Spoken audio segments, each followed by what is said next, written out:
அரேபிய நாட்டு சரித்திரத்திலே ஒரு விசேஷமான ஒரு காரியத்தை நான் வாசித்தேன். இரண்டாவது ஏரோது யூதாய நாட்டை ஆண்டு வந்த போது, ஆண்டவராகிய இயேசு கிறிஸ்துவின் காலத்தில் வாழ்ந்த ஏரோதனுடைய மகன் இரண்டாவது ஏரோது, அவர் யூதாய நாட்டை ஆண்டு வந்த போது அரேபியா நாட்டிலே ஒரு மன்னன் தோன்றினான். அரேபிய நாட்டில் ஏறக்குறைய 120 சிற்றரசர்கள் இருந்தார்கள். அந்த 120 அரசர்களையும் சிற்றரசர்களையும் ஒன்றுபடுத்தி அந்த அரேபிய நாட்டை ஒரே நாடாக அவர் மாற்றினார். அப்பொழுதுதான் அந்த காரியத்தை அவர் முடித்தார். திடீரென்று இரண்டாவது ஏரோது ஒரு பெரிய படையுடனே அரேபிய நாட்டில் படையெடுத்தார். திடீரென்று படையெடுத்ததினாலே அவர்கள் அரேபிய மக்கள் ஆயத்தமில்லாமல் இருந்தார்கள். ஆகவே அந்த அரேபிய நாட்டு முழுவதுமாக சென்று ஆயிரக்கணக்கான மக்களை கொன்று ஏராளமான பணத்தோடும் அவன் திரும்பி தன்னுடைய நாட்டுக்கு போய்விட்டான். அரேபிய நாடு சின்ன வண்ணமாக ஆகிவிட்டது. அந்த அரசனையும் கொன்று விட்டான். அந்த அரசனுக்கு மகன் இல்லை, ஒரே மகள் ஃபாரா என்று அவருடைய பெயர். ஃபாரா என்ற அந்த பெண்மணி எல்லா அரசர்களுக்கும் ஒரு தாக்கீது அனுப்பினார். தன்னுடைய அரண்மனையிலே எல்லா அரசர்களும் வந்து கூடும்படி. ஒரு நாள் எல்லோரும் அந்த அரண்மனைக்கு வந்தார்கள். 120 அரசர்களும் சிற்றரசர்களும். அந்த பெண் திரையின் மறைவிலே நின்று கொண்டு அந்த அரசர்கள் மத்தியிலே பேசினார். திடீரென்று ஏரோது படையெடுத்தார். நாம் அவரை எதிர்க்க முடியவில்லை. நம்முடைய நாட்டை அழித்து விட்டு போய்விட்டார். ஆகவே நாம் யாவருமாக ஒன்று திரண்டு பழிக்கு பழி வாங்க வேண்டும். அந்த ஏரோது நாட்டின் மேல் படையெடுத்து அவனை கொல்ல வேண்டும், நாம் பழி வாங்க வேண்டும் என்று அவள் சொன்னார். யாருமே அசையவில்லை. ஒரு தோல் சுருளை எடுத்துக்கொண்டு வந்து அவருக்கு முன்பாக அங்கே வைத்தார். யார் யார் அந்த ஏரோதை பழி வாங்க வேண்டும் என்று எண்ணமுடையவர்கள் உங்களுடைய கையெழுத்திலே போடுங்கள். எப்படியாவது எப்பாடுபட்டாவது என்னுடைய தந்தையை கொன்ற, நம்முடைய நாட்டை சிதைத்து சென்ற அவனை பழிவாங்க வேண்டும் என்று அவள் சொன்னார். யாருமே ஒன்றும் பேசவில்லை. யாரும் வந்து அதிலே கையெழுத்து போடவில்லை. மறுபடியும் அந்த பெண் துயரத்தோடு சொல்லி அங்கு மன்றாடினால் ஒரு விதமான பிரயோஜனம் இல்லை. அந்த பெரிய ஏரோதை எதிர்ப்பதற்கு அவர்கள் பயந்தார்கள். ஏற்கனவே அடிபட்டு மிகுந்த கஷ்டமான நிலைமையில் இருக்கிறவர்கள் திரும்பவும் ஒரு போரிட அவர்களுக்கு விருப்பமில்லை. சற்று நேரம் ஆனவுடனே ஃபாரா தன்னுடைய மறைவிலே இருந்து அங்கே வெளியே வந்தார். இடுப்பிலே செருவி இருந்த ஒரு சிறிய கத்தி எடுத்தாள். தன்னுடைய கையை நீட்டினாள். அந்த கையிலே அந்த கத்தியை குத்தி கிழித்தாள். இரத்தம் ஏராளமாக வந்தது. அந்த கத்தி முனையில் அந்த இரத்தத்தை தொட்டு அந்த தோல் சுருளிலே ஃபாரா என்று எழுதினார். ஏரோது இரண்டாவது ஏரோதை பழிவாங்க வேண்டும் என்ற அறைகூவல் வீணாக போகவே ஃபாரா சொன்னால், நான் தனியாக அந்த அரசனை பழி வாங்குவேன் என்று சொன்னார். 18 வயது நிரம்பிய பெண். அவள் எப்படி அந்த ஏரோதை பழி வாங்கினாள் என்று சரித்திரம் அது கூறுகிறது. அதை முழுவதுமாக சொல்வதற்கு எனக்கு விருப்பமில்லை. அந்த ஏரோது ராஜனை எதிர்க்க அவளுக்கு முடியவில்லை. யாரும் ஒத்துழைக்கவில்லை. அழகான ஒரு பெண் திருமண போலை அனுப்பினார். ஏதோ ஒரு அரசன் அவளை மணந்து கொள்ள சம்பதித்து மணந்தான். அந்த யூதேய நாட்டுக்கு அவளை எடுத்து சென்றால் திரும்ப மன வீட்டுக்கு அவர்கள் இருவரும் வந்தபோது தன்னுடைய தகப்பனை எந்த இடத்திலே குத்தி கொன்றானோ அதே இடத்திலே குதிரையிலிருந்து அவனை தள்ளி குத்தி கொன்றாள் என்று சரித்திரம் அங்கே சொல்கிறது. கர்த்தருக்குள் பிரியமானவர்களே, இன்றைக்கு அண்ட சராசரங்களின் ஆண்டவராகிய தேவன் அந்த இரத்த கையெழுத்து ஃபாரா போட்ட விதமாக கல்வாரி சிலுவிலே தன்னுடைய இரத்தத்திலே துவைத்து நம்மோடு இரத்த உடன்படிக்கை செய்தார். உங்களையும் என்னையும் மீட்க வந்தேன் என்று அந்த உடன்படிக்கையிலே சொன்னார். நான் உங்களுடைய கடவுள், உங்களை ரட்சிக்க வந்தேன் என்று சொன்னார். உலகத்தின் மக்கள் அநேகர் நம்புவதாக இல்லை. நீர் கடவுளாய் என்று கேட்கவும் அநேகர் தொடங்கி இருக்கிறார்கள். ஆகவே ஆண்டவர் இன்றைக்கு இந்த உலகத்தின் மக்கள் மத்தியில ஒரு பெரிய ஒரு அறைகோவலை விடுத்திருக்கிறார். அந்த அறைகோவலை தன்னுடைய ரத்தத்தினாலே முத்திரித்திருக்கிறார். திருமறை இதை பற்றி விசேஷ விதமாக பேசும்போது எபிரேயர் கழுத நிருபம் 9ஆம் அதிகாரத்திலே 12வது வசனத்தை நான் வாசிக்கிறேன். வெள்ளாட்டுக்கடா இளங்காலை இவைகளுடைய இரத்தத்தினாலே அல்ல, தம்முடைய சொந்த இரத்தத்தினாலும் ஒரே தர மகா பரிசுத்த ஸ்தலத்திலே பிரவேசித்து நித்திய மீட்பை உண்டுபடினார். தம்முடைய சொந்த இரத்தத்தினாலே நமக்கு நித்திய மீட்பை கொண்டு வந்தார். அந்த இரத்தத்தில் கையெழுத்து போட்டு கர்த்தருடைய பிள்ளைகளாகிய நாம் யாவரும் ஆண்டவருடைய பிள்ளைகளாக சாத்தானை வென்று ஜெயிக்கத்தக்கதாக மீட்பை அடையத்தக்கதாக அந்த இரத்தத்தில் செய்த உடன்படிக்கையை ஆண்டவர் உங்களுக்கும் எனக்கு முன்பாக அங்கு நிறுத்துகிறார். யோவான் 19 அதிகாரம் 34-35 நான் வாசிக்கிறேன். யோவான் 19:34-35. ஆகிலும் போர்ச்சேவரில் ஒருவன் ஈட்டியினாலே அவருடைய விலாவில் குத்தினான். உடனே ரத்தமும் தண்ணீரும் புறப்பட்டது. அதை கண்டவன் சாட்சி கொடுக்கிறான். அவனுடைய சாட்சி மெய்யா இருக்கிறது. நீங்கள் விசுவாசிக்கும்படி நான் சொல்லுகிறது மெய் என்று அவன் அறிந்திருக்கிறார். அந்த விழாவிலே குத்தின போது ஆண்டவருடைய விழாவிலே ரத்தமும் தண்ணீரும் தன்னுடைய ரத்தத்தை உங்களுக்கும் எனக்குமாக ஈந்து அந்த ரத்தத்திலே நீங்களும் நானும் மீட்படைய வேண்டும், வெற்றி பெற வேண்டும் என்பதற்காக கையெழுத்து தந்த ஆண்டவன் இன்றைக்கு கல்வாரி சிலுவிலே இருந்து இந்த உலகத்தின் மக்களை நோக்கி பார்த்து ஒரு பெரிய அறைகூவல் அங்கு விடுகிறார். மனிதன் அவரை பார்த்து நீர் எங்கே என்று கேட்கும்போது ஆண்டவர் மனிதனையும் இந்த உலகத்தில் உள்ள மக்களையும் பார்த்து ஒரு அறைகூவல் விடுகிறார். அந்த அறைகூவலை நாம் சிந்திக்கும் என்பதாக ஜெபம் செய்வோம். சர்வ வல்லமையுள்ள எங்கள் ஆண்டவரே, உம்முடைய சன்னிதானத்திலே காத்திருக்கிற உம்முடைய பிள்ளைகள் உண்மை ஸ்தோத்திரத்தோடும் நன்றியோடும் தொழுது கொள்கிறோம். ஆண்டவரே, நீர் எங்களுக்கு செய்த ஏராளமான நன்மைகளுக்காக கொடான குடி ஸ்தோத்திரம். அதிலும் உம்முடைய வார்த்தைகளை எங்களுக்கு ஒவ்வொரு நாளும் கொடுத்திருப்பதற்காக உம்முடைய நாமத்தை ஸ்தோத்திரிக்கிறோம். இந்த நாளிலும் உம்முடைய வசனத்தை எங்களுக்கு தர வேண்டும் என்று உம்முடைய திருப்பாத்திலே நாங்கள் கெஞ்சி மன்றாடுகிறோம்.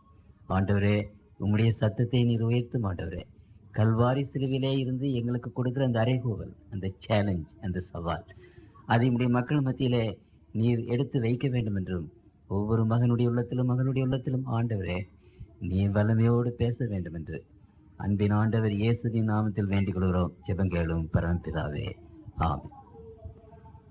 ஆண்டவர் தம்முடைய பிள்ளைகள் மத்தியிலே வைக்கிற அறைகூவலை பற்றி அங்கு ஏசாயாவின் புத்தகம் 1 அதிகாரம் 18 வசனத்திலே நான் அதை வாசிக்கிறேன்.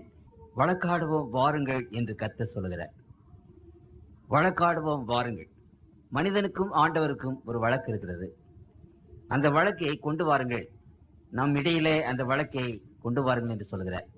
எந்த வழக்கு என்பதை குறித்து திரும்ப நாம் வாசிக்கும் போது ஏசாயாவின் புத்தகம் 41 அதிகாரம் 21 வசனத்திலே இருந்து வாசிக்கிறேன்.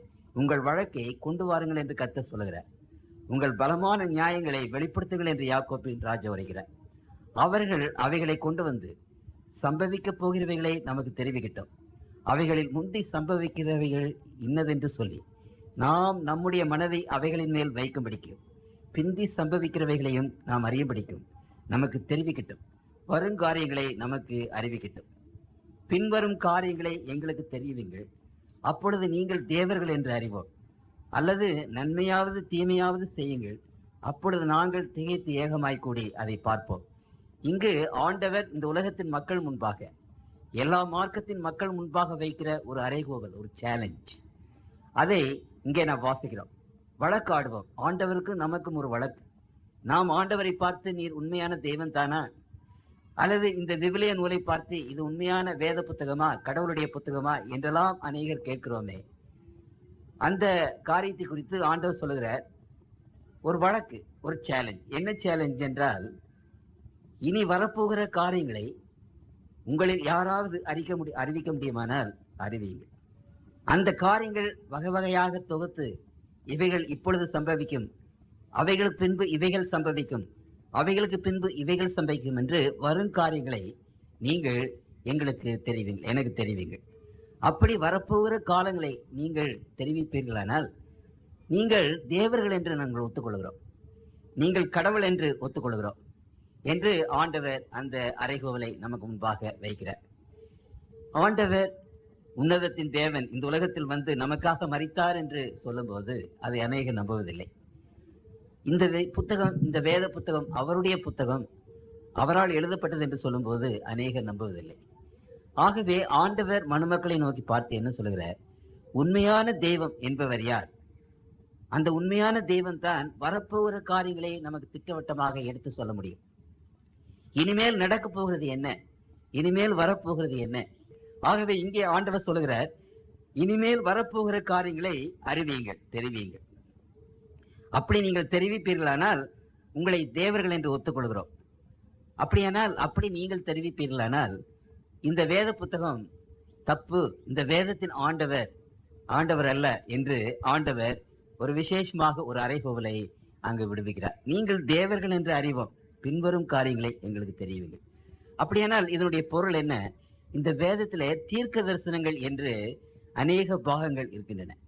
தீர்க்க தரிசனங்கள் என்று சொன்னால் இனிமேல் வரப்போகிற காரியங்களை, இனிமேல் நடக்கப் போகிற காரியங்களை ஆண்டவர் இந்த வேத வசனங்களில் ஏராளமாக எழுதி வைத்திருக்கிறார். இந்த வேத புத்தகத்திலே 18 புத்தகங்கள் முழுவதுமாக தீர்க்க தரிசன புத்தகங்களாக இருக்கின்றன. இந்த வேத புத்தகத்தில் ஏறக்குறைய 3000த்திற்கு அதிகமான பெரிய தீர்க்க தரிசனங்கள் இருக்கின்றன இந்த வேத புத்தகத்திலே. ஆகவே ஆண்டவர் சொன்னார், இந்த தீர்க்க தரிசனங்களை உரைக்கிற அந்த வல்லமை உண்மையான கடவுள் ஒருவருக்கு தான் உண்டு. உண்மையான தெய்வம், அண்ட சராசரத்தை உண்மையாக படைத்த தெய்வம் தான் இந்த தீர்க்க தரிசனங்களை எடுத்து சொல்ல முடியும். அப்படி இந்த தீர்க்க தரிசனங்களை நீங்கள் யாராவது, இந்த உலகத்தின் சக்திகள் யாராவது சொல்லுமானால், அப்பொழுது நாங்கள் உங்களை தேவர்கள் என்று ஏற்றுக்கொள்கிறோம் என்று இங்கு ஆண்டவர் ஒரு வழக்கை நமக்கு முன்பாக வைக்கிறார். திரும்ப அதே அதிகாரத்தில் 46வது அதிகாரத்திலே நீங்கள் உங்கள் புஸ்தகத்தை திருப்புங்கள். அங்கு 10வது 11வது வசனத்திலே வாசிக்கிறேன். அந்தத்தில் உள்ளவைகளை ஆதி முதல் கொண்டும் இன்னும் செய்யப்படாதவைகளை பூர்வகாலம் முதல் கொண்டும் அறிவிக்கிறேன். என் ஆலோசனை நிலை நிற்கும், எனக்கு சித்தமானவைகளை எல்லாம் செய்கிறேன் என்று சொல்லி ஆண்டவர் இங்கே சொல்லுகிறார். அதற்கு முன்னதாக முந்தி 9வது வசனம், பூர்வ காலத்தில் நடந்தவைகளை நினையுங்கள், நானே தேவன், வேறொருவரும் இல்லை, நானே தேவன், எனக்கு சமானம் இல்லை. ஏன் தானே தேவன் என்று அவர் சொல்லுகிறார்? தனக்கு சமமான ஒரு சக்தி, ஒரு பரம்பொருள் இல்லை என்று சொல்லுகிறார். நானே அந்தத்தில் உள்ளவைகளை ஆதி முதல் கொண்டு இன்னும் செய்யப்படாதவைகளை நான் வரிசையாக அங்கு சொல்லுகிறேன் என்று அவர் சொல்லுகிறார். ஏசாயாவின் புத்தகம் 43ஆம் அதிகாரத்திலே அங்கு மறுபடியுமாக நான் வாசிக்கிறேன். 43ஆம் அதிகாரம் 9வது வசனத்திலே மறுபடியுமாக ஆண்டவர் சொல்லுகிறார், சகல ஜாதிகளும் ஏகமாய் சேர்ந்து கொண்டு சகல ஜனங்களும் கூடி வரட்டும், இதை அறிவித்து முந்தி சம்பவிக்கிறவைகளை நமக்கு தெரிவிக்கிறவன் யார்? கேட்டு மெய்யென்று சொல்லக்கூடும்படி அவர்கள் தங்கள் சாட்சியங்களை கொண்டு வந்து யதார்த்தவான்களாய் விளங்கட்டும். மறுபடியுமாக ஆண்டவர் சொல்லுகிறார், இனிமேல் நடக்கப் போகிற காரியங்களை சொல்லும்படி நான் தனித்தனி ஆட்களாக அல்ல, ஜாதிகளை நான் அழைக்கிறேன். அப்படியானால் ஒருவேளை ஒரு மனிதன், ஒரு தனி மனிதன் இப்படி இந்த காரியங்களை சொல்ல முடியாவிட்டால், ஜாதியாக, ஒரு ஜனமாக, ஒரு நேஷனாக நீங்கள் வந்து இந்த வழக்கை எடுத்துக்கொள்ளுங்கள் என்று ஆண்டவர் சொல்லுகிறார்.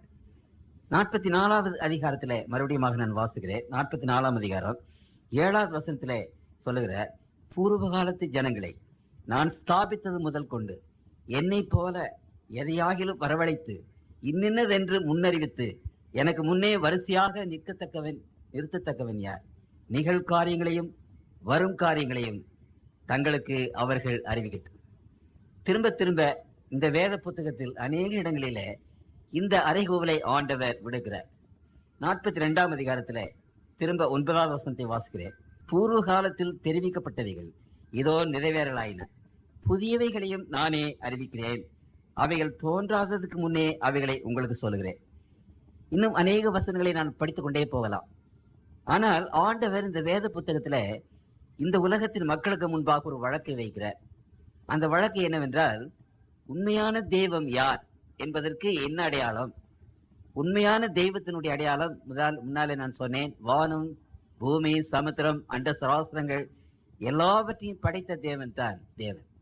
எப்படி ஒரு பெண் பெற்றெடுத்தால் அது தாயாக இருக்கிறதோ, அதே போல அண்ட சராசரங்களை படைக்கிற ஆண்டவர் தான் உண்மையான தெய்வம்.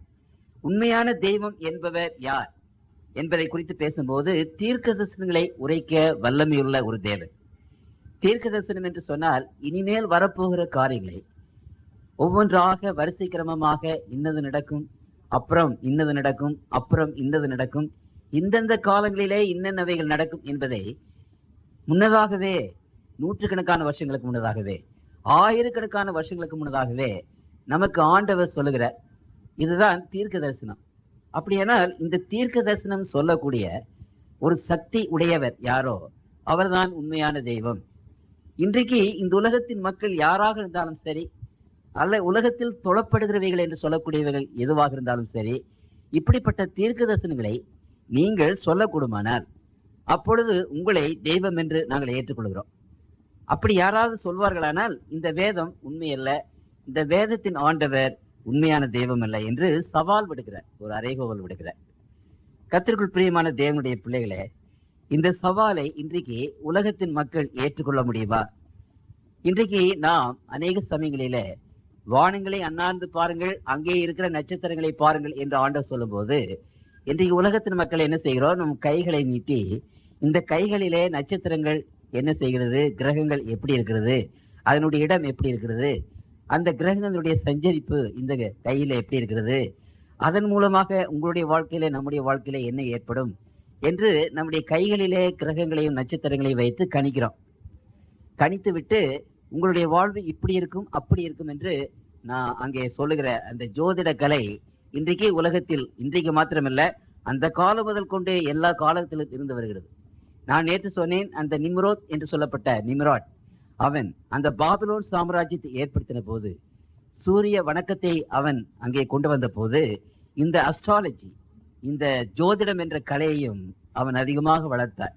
ஆகவே முதலாவதாக அந்த ஜோதிடம் கலை வளர்ந்தது பாபிலோன் அந்த சாம்ராஜ்யத்தில். அங்கே இருந்துதான் உலகத்தின் பல்வேறு இடங்களுக்கு இந்த ஜோதிட கலை வந்தது என்று நாம் பார்க்கிறோம். அப்படியானால் இன்னைக்கு ஜோதிட அஸ்ட்ராலஜி என்ற ஒரு மேகசின் இருக்கிறது. அந்த அஸ்ட்ராலஜி என்ற அந்த மேகசினை நீங்கள் எடுத்து வாசிக்கும் போது அந்த முதல் பக்கத்துல என்ன போட்டிருக்கிறார் என்று சொன்னால், இதிலே வருகிற இந்த வரப்போகிற காரியங்கள், ப்ரிடிக்ஷன்ஸ், இனிமேல் வரப்போகிறது என்று சொல்லி சொன்ன அந்த முன்னறிவிப்புகள் எல்லாம் ஒரு ஊகந்தானே ஒழிய அது உண்மையல்ல என்று அங்கே எழுதியிருக்கிறார்கள். எல்லா ஜோதிட மேகசின்லையும் அப்படித்தான் எழுதியிருக்கிறார்கள். ஒரு ஊகந்தான், அது உண்மையானவைகள் என்று நாங்கள் சொல்ல முடியாது என்று எழுதியிருக்கிறார்கள். அப்படியானால் மனிதனுடைய இந்த ஜோதிடம் என்று சொல்லப்படுகிற இந்த காரியங்கள், இவைகளெல்லாம் எப்படி என்று நாம் சற்று நேரம் சிந்தித்து பார்த்தோமானால் அது நமக்கு நன்றாக இருக்கும். உதாரணமாக, இந்த எலெக்ஷன் சமயத்துல எத்தனை பேர் ஜோசியம் சொல்லுகிறார்கள், இந்த பார்ட்டி வந்துவிடும், இவர் வந்து விடுவார், அவர் வந்து விடுவார் என்று. நானும் அநேக வருஷங்கள் இந்த எலெக்ஷன் அந்த கணிப்பை, அந்த ஊகிப்பை நான் கவனித்திருக்கிறேன். அதுல 100க்கு 95 பாகம், 95 பகுதி அல்லது 99 பகுதி அது பொய்யாகவே போய்கொண்டிருக்கிறது. நாம் நினையாத காரியங்கள் நடந்து வருகிறது என்பதை நான் சொல்ல வேண்டியதில்லை, உங்களுக்கு தெரியும். இன்றைக்கு உலகத்தில் சில காரியங்களை நாம் உண்மையாகவே அறிந்து கொள்ள வேண்டும். ஒரு மாணவன் நன்றாக படிக்கவில்லை என்றால் அந்த ஆசிரியை இவன் இந்த முடிவு தேர்விலே தோற்று போவார் என்று சொல்வது அது ஒரு எளிதான காரியம். அதற்கு ஒரு ஞானம் வேண்டுவதில்லை, ஒரு அறிவு, பெரிய ஒரு புத்தி வேண்டிய அவசியம் கிடையாது. நம்முடைய குழந்தைகள் சரியாக சாப்பிடவில்லை, சரியாக ஆகாரம் அருந்துகிறது கிடையாது, பலவீனமாகவே போய்கொண்டிருக்கிறது என்றால் டாக்டர் இடத்திலே கூட்டிக் கொண்டு போனால் அந்த டாக்டர் அந்த குழந்தையை சோதித்து பார்த்து, இவனுக்கு இப்படிப்பட்ட வியாதிகள் வரும், கடைசியில ரொம்ப பலவீனமாக போவான் என்று சொல்வார்களானால் அதற்கு ஒரு பெரிய ஜோதிடம், அதாவது ஒரு சக்தி வேண்டிய அவசியம் கிடையாது.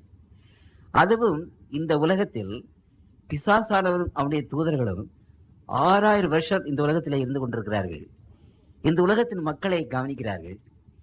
இந்த உலகத்தினுடைய மக்கள் வாழ்வு எப்படி இருக்கிறது என்று அவர்கள் கணிக்கிறார்கள். அதனாலே அந்த ஞானத்தை வைத்து ஓரளவு இப்படி நடக்கும் என்று ஓரளவு ஊகிக்கவும் முடிகிறது. இப்படிப்பட்ட ஒரு ஊகம். என்னுடைய தந்தை ஒரு பெரிய ஜோதிட நிபுணர். என்னுடைய முற்பிதாக்கள் எல்லோருமே அதிகமாக ஜோதிடத்தை படித்து ஒரு ஜோதிட வல்லுநர்களாக இருந்திருக்கிறார்கள். நானும் சிறுவயதாக இருந்த போது இந்த ஜோதிட கலையெல்லாம் படித்தேன்.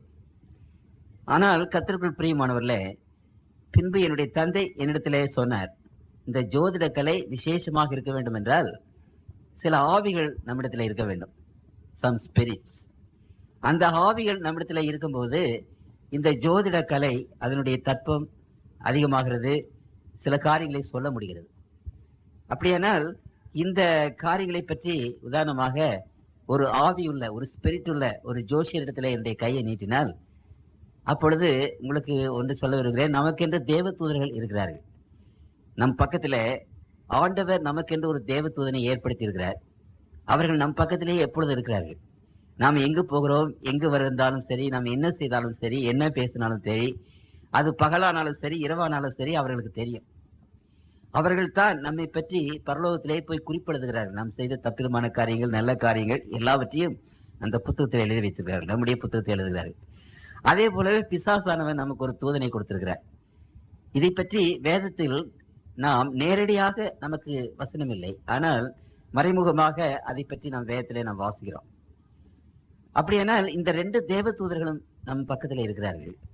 இந்த 2 தேவ தூதர்களும் நாம் என்ன செய்கிறோம் என்பது அவர்களுக்கு தெரியும்.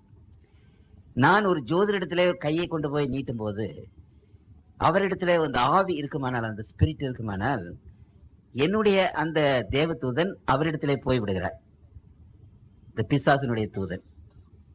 அப்பொழுது அவன் என்னை பற்றி எல்லா காரியங்களையும் சொல்லிவிடுகிறான். அவனுக்கு நான் எங்கே பிறந்தேன், எனக்கு எத்தனை சகோதரிகள் உண்டு, என்னுடைய அப்பா யார், அம்மா யார், நான் என்னென்ன செய்தேன், எல்லாவற்றையும் அவர் சொல்லிவிடுகிறார். அப்பொழுது அவர் கண்ட மாதிரி, கண்ணிலே கண்ட மாதிரி எல்லாவற்றையும் நமக்கு விவரித்து சொல்லிவிடுகிறார். இதுதான் இன்றைக்கு ஜோசிய கலை. அந்த ஜோசிய கலையிலே ஜனங்கள் அதிகமாக ஈடுபடுவதற்கு இந்த ஆவிகள் காரணமாக இருக்கிறது என்பதை நாம் அறிந்து கொள்ள வேண்டும். அடுத்தபடியாக இன்னொரு காரியம் என்னவென்றால், இன்றைக்கு எனக்கு அந்த ஆவி இருக்கிறது, ஸ்பிரிட் இருக்கிறது. நான் ஒரு இடத்துல ஒரு ஜோசியம் சொல்லுகிறேன். அது என்ன சொல்லுகிறேன் என்றால், நீங்கள் சீக்கிரமாக ஒரு புதையல் உங்களுக்கு கிடைக்கும், இந்த மாதம் இத்தனாம் தேதியில அந்த புதையல் உங்களுக்கு கைகளுக்கு வரும் என்று நான் ஜோசியம் சொல்லுகிறேன். அப்படி ஜோசியம் சொல்லும் போது என்னிடத்தில் இருக்கிற அந்த ஆவி, அந்த ஸ்பிரிட், அவர்களுக்கு இந்த உலகத்தில் புதையல்கள் எங்கெங்கெல்லாம் இருக்கிறது என்று தெரியும். தேவ தூதர்களுக்கு இந்த புதையல்கள் இருக்கிற இடமெல்லாம் தெரியும். அப்படியானால் அந்த ஆவி, அந்த தேவதூதன், நான் யாரிடத்திலே அந்த ஜோசியம் சொல்கிறோனோ அவரை கொண்டு போய் நான் சொன்ன மாதிரியே அந்த நாளிலே, அந்த நாளிகையிலே சரியாக அந்த அந்த அந்த பொக்கிஷம் இருக்கிற ஒரு இடத்தை கொண்டு போய் காட்டி விடுவார். அது ஒருவேளை நமக்கு தெரியாது. அப்பொழுது அவருக்கு அதே நேரத்திலே அந்த நாளிலேயே அந்த பொக்கிஷம் கிடைத்துவிடும்.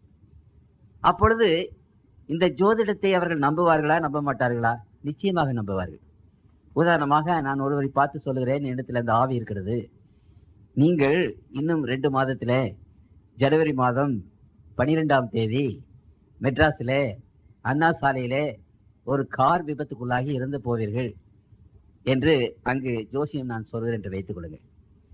அப்பொழுது என்னிடத்தில் இருக்கிற அந்த தேவதூதன் அந்த மனிதனை அந்த ஜனவரி மாதம் 12ஆம் தேதி அந்த குடும்பத்திலிருந்து பிரித்து கூட்டிக் கொண்டு போய் அண்ணா சாலையில விட்டு அங்க வருகிற ஒரு கார் டிரைவரிடத்திலே கிரியை செய்து அந்த கார் மோதி இறக்கும்படி அவன் செய்து விடுகிறான். நான் சொல்வதை நீங்க நன்றாக கவனிங்கள்.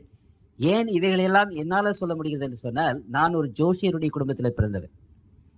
வாழையடி வாழையாக ஜோசியம் பார்த்தவர்கள் நாங்கள். அதனால்தான் இந்த ரகசியங்கள் எல்லாவற்றையும் உங்களுக்கு நாங்கள் அப்படியே சொல்லிவிடுகிறோம். அப்படியானால் கர்த்தருக்குள் பிரியமானவர்களே, இன்றைக்கு ஜோதிடம், ஆருடம் கணிப்பது, இப்படிப்பட்ட காரியங்கள் எல்லாம் இப்படி அநேகர் இது உண்மை என்று நினைப்பதற்கு இந்த மாதிரியான காரியங்கள் வழிவகுக்கின்றன. வரப்போகிற காரியங்களை யாரும் சொல்ல முடியாது என்று ஆண்டவர் சொல்லும் போது, இந்த மாதிரி சில சக்திகள் இல்ல எங்களால் சொல்ல முடியும் என்று இப்படிப்பட்ட காரியங்களை செய்து ஜனங்களுக்கு ஒரு நம்பிக்கையை கொண்டு வருவதனாலே அவர்கள் உண்மையான தெய்வத்தை நினைக்காதபடி, உண்மையான தெய்வத்தை பார்க்காதபடி அவர்கள் இதன் மேல என்ன செய்கிறார்கள்? நம்பிக்கை கொண்டு தங்களுடைய வாழ்நாளை கழிக்கிறார்கள் என்பதை குறித்து நாம் நிச்சயமாக அறிந்து கொள்ள வேண்டும். அப்படி என்னால் இப்படிப்பட்டவைகள் எல்லாம் தீர்க்க தரிசனமா? ஏதோ இன்றைக்கு நடக்கிறது, நாளைக்கு நடக்கிறது, அல்லது நம்முடைய வாழ்விலே நடக்கிறது. உதாரணமாக அந்த நாட்களிலே நாம் ஜோசியம் பார்க்கிற மாதிரி டெல்பிக் ஆரக்கல்ஸ் என்று சொல்லி அங்கு கிரேக்க நாட்டிலே ஒன்று இருந்தது, டெல்பிக் ஆரக்கல்ஸ் என்று சொல்லி. அது குறி சொல்லும். ஆகவே குரோசியஸ் என்ற ஒரு மன்னன் பெர்ஷிய நாட்டிலே போய் சண்டை போடும்போது, பர்ஷியர்களிடத்தில் சண்டை போடும்போது, அந்த டெல்பிக் ஆரக்கல்ஸ் என்று சொல்லப்பட்ட அந்த இடத்திலே போய் குறி கேட்டார், சேனையோடு போவதா, அப்படி போனால் நான் அந்த பெர்ஷியர் இடத்துல வெற்றி பெறுவானா என்று அவர் குறி கேட்டார். அப்பொழுது அந்த டெல்பிக் ஆரக்கல்ஸ் ஆசாரியர்கள் குறி சொன்னார்கள். என்ன சொன்னார்கள் என்றால், ஹல்ப்ஸ் என்ற ஒரு நதி இருக்கிறது, அந்த ஹல்ப்ஸ் என்ற நதியை நீ கடந்து ஒரு பெரிய சேனையை அழித்து போடுவாய் என்று அந்த குறி சொன்னது. உடனே இந்த கிரேசியஸ் என்ற மன்னனுக்கு ரொம்ப சந்தோஷம். ஒரு பெரிய சேனையை அழித்து தான் மிகுந்த ஒரு பெரிய வெற்றி பெறுவேன் என்று அவன் நினைத்தார். தைரியமாக சந்தோஷமாக தன்னுடைய பெரிய சேனையை நடத்தி கொண்டு போனார். அந்த நதியை கடந்த உடனே அங்க பெரிய யுத்தம் வந்தது. அந்த பெர்ஷியர்கள் இவனுடைய பெரிய சேனையை அழித்து போட்டார்கள். அவன் அந்த சேனையை அழித்து தோல்வி அடைந்து ஓடி வந்து அந்த ஆறுக்கள் இடத்துல வந்து அந்த குருமார் இடத்துல கடிந்து கொண்டான். இப்படி என்னை ஏமாற்றி விட்டீர்களே. அந்த குருமார்கள் சொன்னார்கள், உங்களை நாங்கள் ஏமாற்றவில்லையே, ஒரு பெரிய சேனை அழிந்து போகும் என்று சொன்னோம். அந்த பெரிய சேனை அழிந்ததா இல்லையா? அது அவனுடைய சேனையாக இருக்கட்டும் அல்லது உன்னுடைய சேனையாக இருக்கட்டும், நாங்கள் சொன்னது என்ன? ஒரு பெரிய சேனை அழியும். அப்படியே ஒரு பெரிய சேனை அழிந்து போயிட்டு அல்லவா என்று சொன்னார்கள். நான் சொல்வது கதையல்ல, அது சரித்திர குறிப்பு. ஆகவே இப்படிப்பட்ட ஒரு நிலையான, ஒரு நம்பக்கூடாத, அல்லது இப்படியும் அப்படியும் எப்படி வேண்டும் என்றாலும் திருப்பலாம் என்றபடி குறிகள் சொல்வது அல்லது ஜோசியங்கள் சொல்வது அல்ல. இந்த திருமறையிலே கர்த்தருக்குள் பிரியமானவர்களே, ஆட்களை பற்றி தீர்க்கதரிசனம் இருக்கிறது, நாடுகளை பற்றி தீர்க்கதரிசனம் இருக்கிறது. இங்கே கிழக்கத்திய நாடுகளை பற்றி தீர்க்கதரிசனம் இருக்கிறது. இந்த தீர்க்கதரிசனங்களை இன்றைக்கு நான் அதிகமாக சொல்ல முடியாது. உதாரணமாக ஒரு சில தீர்க்கதரிசனை மாத்திரம் உங்கள் மத்தியிலே நான் வைக்க விரும்புகிறேன். ஆகவே கர்த்தருக்குள் பிரியமானவர்களே, மூன்றாவது உலக யுத்தம், அந்த மூன்றாவது உலக யுத்தம் எங்கே நடக்கும்? அது எப்பொழுது நடக்கும்? அது யார் யாருக்கு நடக்கும்? இறைவன் இந்த உலகத்தில் வரப்போகிற காரியங்கள் எல்லாவற்றையும் இந்த வேத புத்தகத்தில் தீர்க்கமாக திட்டவட்டமாக எழுதியிருக்கிறார். இப்படி அப்படி என்று நினைப்பதற்கு அல்ல, நாம் எதை வேண்டும் என்றாலும் எடுத்துக்கொள்வதற்காக அல்ல. உண்மையும் திட்டமும் தீர்க்கமான இந்த தீர்க்கதரிசன வசனங்களை ஆண்டவர் இந்த புத்தகத்திலே எழுதியிருக்கிறார். இந்த புத்தகத்தின் 1/3 தீர்க்கதரிசனங்களாகவே இருக்கின்றன. 1/3 இந்த புத்தகத்திலே தீர்க்கதரிசனங்கள் அடங்கியிருக்கின்றன. ஆகவே இந்த தீர்க்கதரிசன புத்தகத்தை ஆண்டவர் வைத்து இந்த உலகத்தின் மக்களுக்கு முன்பாக நான் சொன்ன மாதிரி ஒரு சவால் விடுகிறார். இந்த தீர்க்கதரிசனத்தை எடுத்து யாராவது இந்த தீர்க்கதரிசனத்தில் ஒன்றை எடுத்து, இந்த 3000த்திற்கு அதிகமான தீர்க்கதரிசனங்களுக்குள்ளாக ஒன்றை எடுத்து அது தப்பிதமாகிவிட்டது, அது நடக்கவில்லை என்று யாராவது நிரூபித்து விட்டால் இந்த வேத புத்தகம் கடவுளுடைய புத்தகம் அல்ல, இந்த வேதத்தை எழுதினவர் உண்மையான தெய்வம் அல்ல என்று ஆண்டவர் அங்கு வழக்கு சொல்லுகிறார், அங்கு சவால் விடுகிறார். அல்லது இந்த வேத புத்தகத்தை தவிர வேறு எந்த சோர்ஸ், வேறு எந்த இடத்துல இருந்தாவது இனிமேல் வரப்போகிற காரியங்களை திட்டவட்டமாக தீர்க்கமாக யாராவது நடக்கக்கூடிய காரியங்களை சொல்வார்களானால் அப்பொழுது அந்த அவர்களை நாங்கள் தேவர்களாக ஏற்றுக்கொள்கிறோம், அப்பொழுது நான் தேவன் இல்லை என்று ஆண்டவர் சொல்கிறார். இது ஒரு பெரிய சேலஞ்ச், ஒரு பெரிய அறைகூவல். அப்படிப்பட்ட ஒரு அறைகூவலோடு கூட இந்த வேத புத்தகம், கர்த்தருக்குள் பிரியமானவர்களே, இந்த வேத புத்தகத்தை உங்கள் மத்தியிலே நான் வைக்க விரும்புகிறேன். இந்த வேத புத்தகத்தை பற்றி ஆண்டவர் விசேஷமாக சொல்லும் போது 2 பேதுரு 1:19 அதிக உறுதியான தீர்க்கதரிசன வசனமும் நமக்கு உண்டு.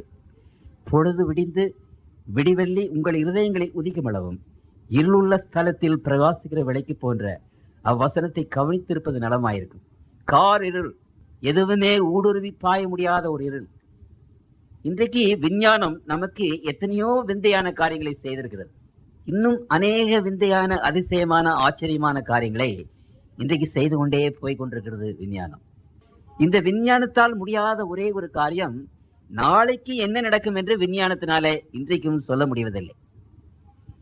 நாளைக்கு என்ன நடக்கும் என்பது ஒரு பெரிய காரிருளாகவே இருந்து கொண்டிருக்கிறது.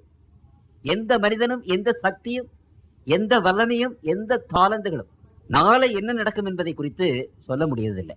அது அந்த நாளை என்னது வரும்போது எந்த சக்தியும் அந்த ஊடுருவி பார்க்க முடிகிறதில்லை. ஆகவேதான் கர்த்தருக்குள் பிரியமானவர்களே, இந்த நாளை என்கிற இந்த காரியங்களை குறித்து ஆண்டவர் இங்கு சொல்லுகிறார். தீர்க்க தரிசன வசனமானது இருளிலே பிரகாசிக்கிற ஒரு விடிவெள்ளி. அந்த இருளை, நாளை என்கிற இருளை, ஃபியூச்சர் என்ற இருளை, வருங்காலம் என்ற இருளை ஊடுருவி பாய்ந்து நமக்கு வருங்காலத்தில் என்ன நடக்கும் என்பதை தீர்க்கமாக திட்டவட்டமாக சொல்லுகிறது இந்த தீர்க்கதரிசனம் என்று சொல்லுகிறார். சொல்லிவிட்டு என்ன சொல்லுகிறார்? அவ்வசனத்தை, அந்த தீர்க்கதரிசனங்களை கவனித்திருப்பது நலமாயிருக்கும் என்று அங்கே சொல்லுகிறார். திருமறையில இன்னும் விசேஷ விதமாக அநேக இடங்களிலே இந்த தீர்க்கதரிசன வசனத்தை பற்றி ஆண்டவர் விசேஷமாக நமக்கு சொல்லுகிறார். இந்த 3/4 தீர்க்க தரிசனங்கள் நம்முடைய வேதத்தில் இருந்த போதிலும் இன்றைக்கு தேவனுடைய பிள்ளைகள் எத்தனை பேருக்கு இந்த தீர்க்க தரிசனம் நமக்கு தெரியும்? ஏசாயா புத்தகம், எரேமியாவின் புத்தகம், வெளிப்படுத்தின விசேஷம் அல்லது தானியேலினுடைய புத்தகம், இந்த புத்தகங்களை பற்றியெல்லாம் நமக்கு எவ்வளவு தூரம் தெரியும், எவ்வளவு தூரம் நமக்கு சொல்லிக் கொடுத்திருக்கிறார்கள். ஆண்டவருடைய சிலுவை, அவருடைய ரத்தம், இப்படிப்பட்ட சில காரியங்களை நாம் மறுபடியுமாக சொல்லிக் கொண்டு போகிறோமே ஒழிய, அப்படியானால் இந்த வேதத்தை, இவ்வளவு வேதத்தை ஆண்டவர் எதற்காக எழுதி கொடுத்திருக்கிறார்? ஆயிரக்கணக்கான பக்கங்களை.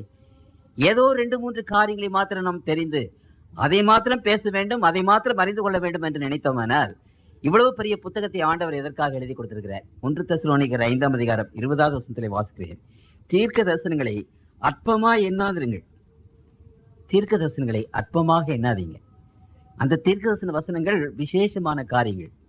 அவைகளை தேவனுடைய பிள்ளைகள் அறிந்திருக்க வேண்டும். இந்த வேத புத்தகம் ஒரு பெரிய வெளிச்சம் என்று வேதம் நமக்கு சொல்லுகிறது. இந்த வேத புத்தகத்தினுடைய வெளிச்சத்தில் நடக்கிற பிள்ளைகள் இருளிலே தடுமாற மாட்டோம், தடவி தெரிய மாட்டோம். நமக்கு எல்லாமே நன்றாக தெரியும்.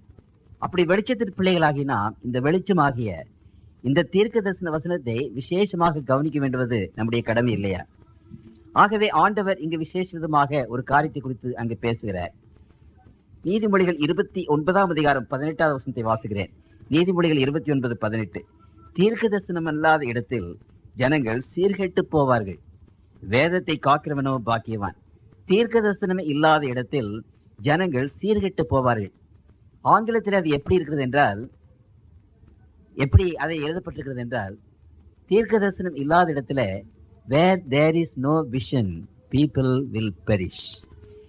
எங்கு தீர்க்க தரிசனம் இல்லையோ அங்கே they will perish, அவர்கள் அழிந்து போவார்கள் என்று எழுதப்பட்டிருக்கிறது. அப்படியானால் இந்த தீர்க்க தரிசன வசனங்களை ஆண்டவர் நமக்கு முன்பாக வைத்து ஒரு சவாலாக வைத்திருக்கிறார். அதை கவனியுங்கள், இதை வாசியுங்கள். இன்றைக்கு உலகத்தின் மக்கள் யாராக இருந்தாலும் சரி, எந்த மார்க்கத்தை சேர்ந்தவர்களாக இருந்தாலும் சரி, வேத வசனத்தின் இங்கே காணப்படுகிற இந்த தீர்க்க தரிசன வசனங்களை கவனிப்பது நல்லது. அந்த கவனிப்பது நமக்கு ஏற்றம் கொடுக்கும், நம்மை உயர்த்தும், நமக்கு ஒரு வழிகாட்டும். அந்த இருளை ஊடுருவி பாய்ந்து இன்னது நடக்கிறது என்பதை அறிந்து கொண்டவர்களாக நாம் வெளிச்சத்தின் பிள்ளைகளாக நடக்க முடியும் என்று அங்கு விசேஷ விதமாக நம்முடைய பிள்ளைகள் சொல்கிறார். உதாரணமாக, கர்த்தருக்குள் பிரியமானவர்களே, ஏன் இவ்வளவு திட்டவட்டமாக இந்த தீர்க்கதரிசனம் சொல்லுகிறது? ரோம ராஜ்யத்தை சேர்ந்த பெரிய வல்லரசுகள் தங்களுடைய சேனை பலத்தை கொண்டு, பண பலத்தை கொண்டு இந்த தீர்க்கதரிசனங்களில் சில தீர்க்கதரிசனங்களை எடுத்து அந்த தீர்க்கதரிசனங்கள் பொய் என்று நிரூபிக்க பார்த்தார்கள். கர்த்தருக்குள் பிரியமானவர்களே, சரித்திரம் அதை பற்றி சொல்லுகிறது. இந்த தீர்க்கதரிசன வசனம் தேவனுடைய வாயினாலே சொல்லப்பட்டவைகள். அந்த தேவனுடைய வார்த்தையை யாரும் அழித்து போட முடியாது, ஒழித்து போட முடியாது. வானமும் பூமியும் ஒழிந்து போனாலும் அந்த தேவனுடைய வசனங்களை ஒழிக்க முடியாது என்று வேதம் இங்கே சொல்கிறது. 2 பேதுரு 1:21. தீர்க்க தரிசனமானது ஒரு காலத்திலும் மனுஷருடைய சித்தத்தினாலே உண்டாகவில்லை. தேவனுடைய பரிசுத்த மனுஷர்கள் பரிசுத்த ஆவினாலே ஏவப்பட்டு பேசினார்கள். அப்படியானால் இந்த வசனங்கள், விசேஷமாக இந்த தீர்க்கதரிசன வசனங்கள் தேவ ஆவினாலே அருளப்பட்டது. அது மனிதனுடைய சித்தத்தினாலே உண்டாகவில்லை. அது ஜோதிடம் அல்ல, அது ஆருடம் அல்ல, கணிப்பதற்கு தேவ ஆவினாலே வந்தது என்பதை குறித்து வேதம் நமக்கு சொல்லுகிறது. அப்படியானால் இந்த தீர்க்கதரிசனத்தில் சில காரியங்களை எடுத்து உங்களுக்கு முன்பாக நான் வைக்க விரும்புகிறேன். இந்த வேத புத்தகத்தின் முதலாவதாக கர்த்தருக்குள் பிரியமானவர்களே, ஒரு தீர்க்கதரிசனத்தை ஆண்டவர் அங்கு சொன்னார். அந்த தீர்க்கதரிசனத்தை நான் எங்கே வாசிக்கிறேன் என்றால், ஆதியாகமம் 15ஆம் அதிகாரம் 13வது வசனத்திலே அதை குறித்து நான் வாசிக்கிறேன். ஆபிரகாம் என்ற ஒரு பக்தனுக்கு ஆண்டவர் ஒரு தீர்க்கதரிசனத்தை அவர் சொன்னார். அந்த ஆபிரகாம் அங்கே ஆண்டவருக்கு என்று பலியிட்டு அந்த ராத்திரி வேளையிலே தியானம் செய்து கொண்டிருந்த போது, அந்த ஆபிரகாமினுடைய சந்ததிகளாகிய இஸ்ரவேலர்கள், யூதர்கள், அவர்களுக்கு என்ன நடக்கும் என்பதை ஆண்டவர் அவருக்கு சொன்னார்.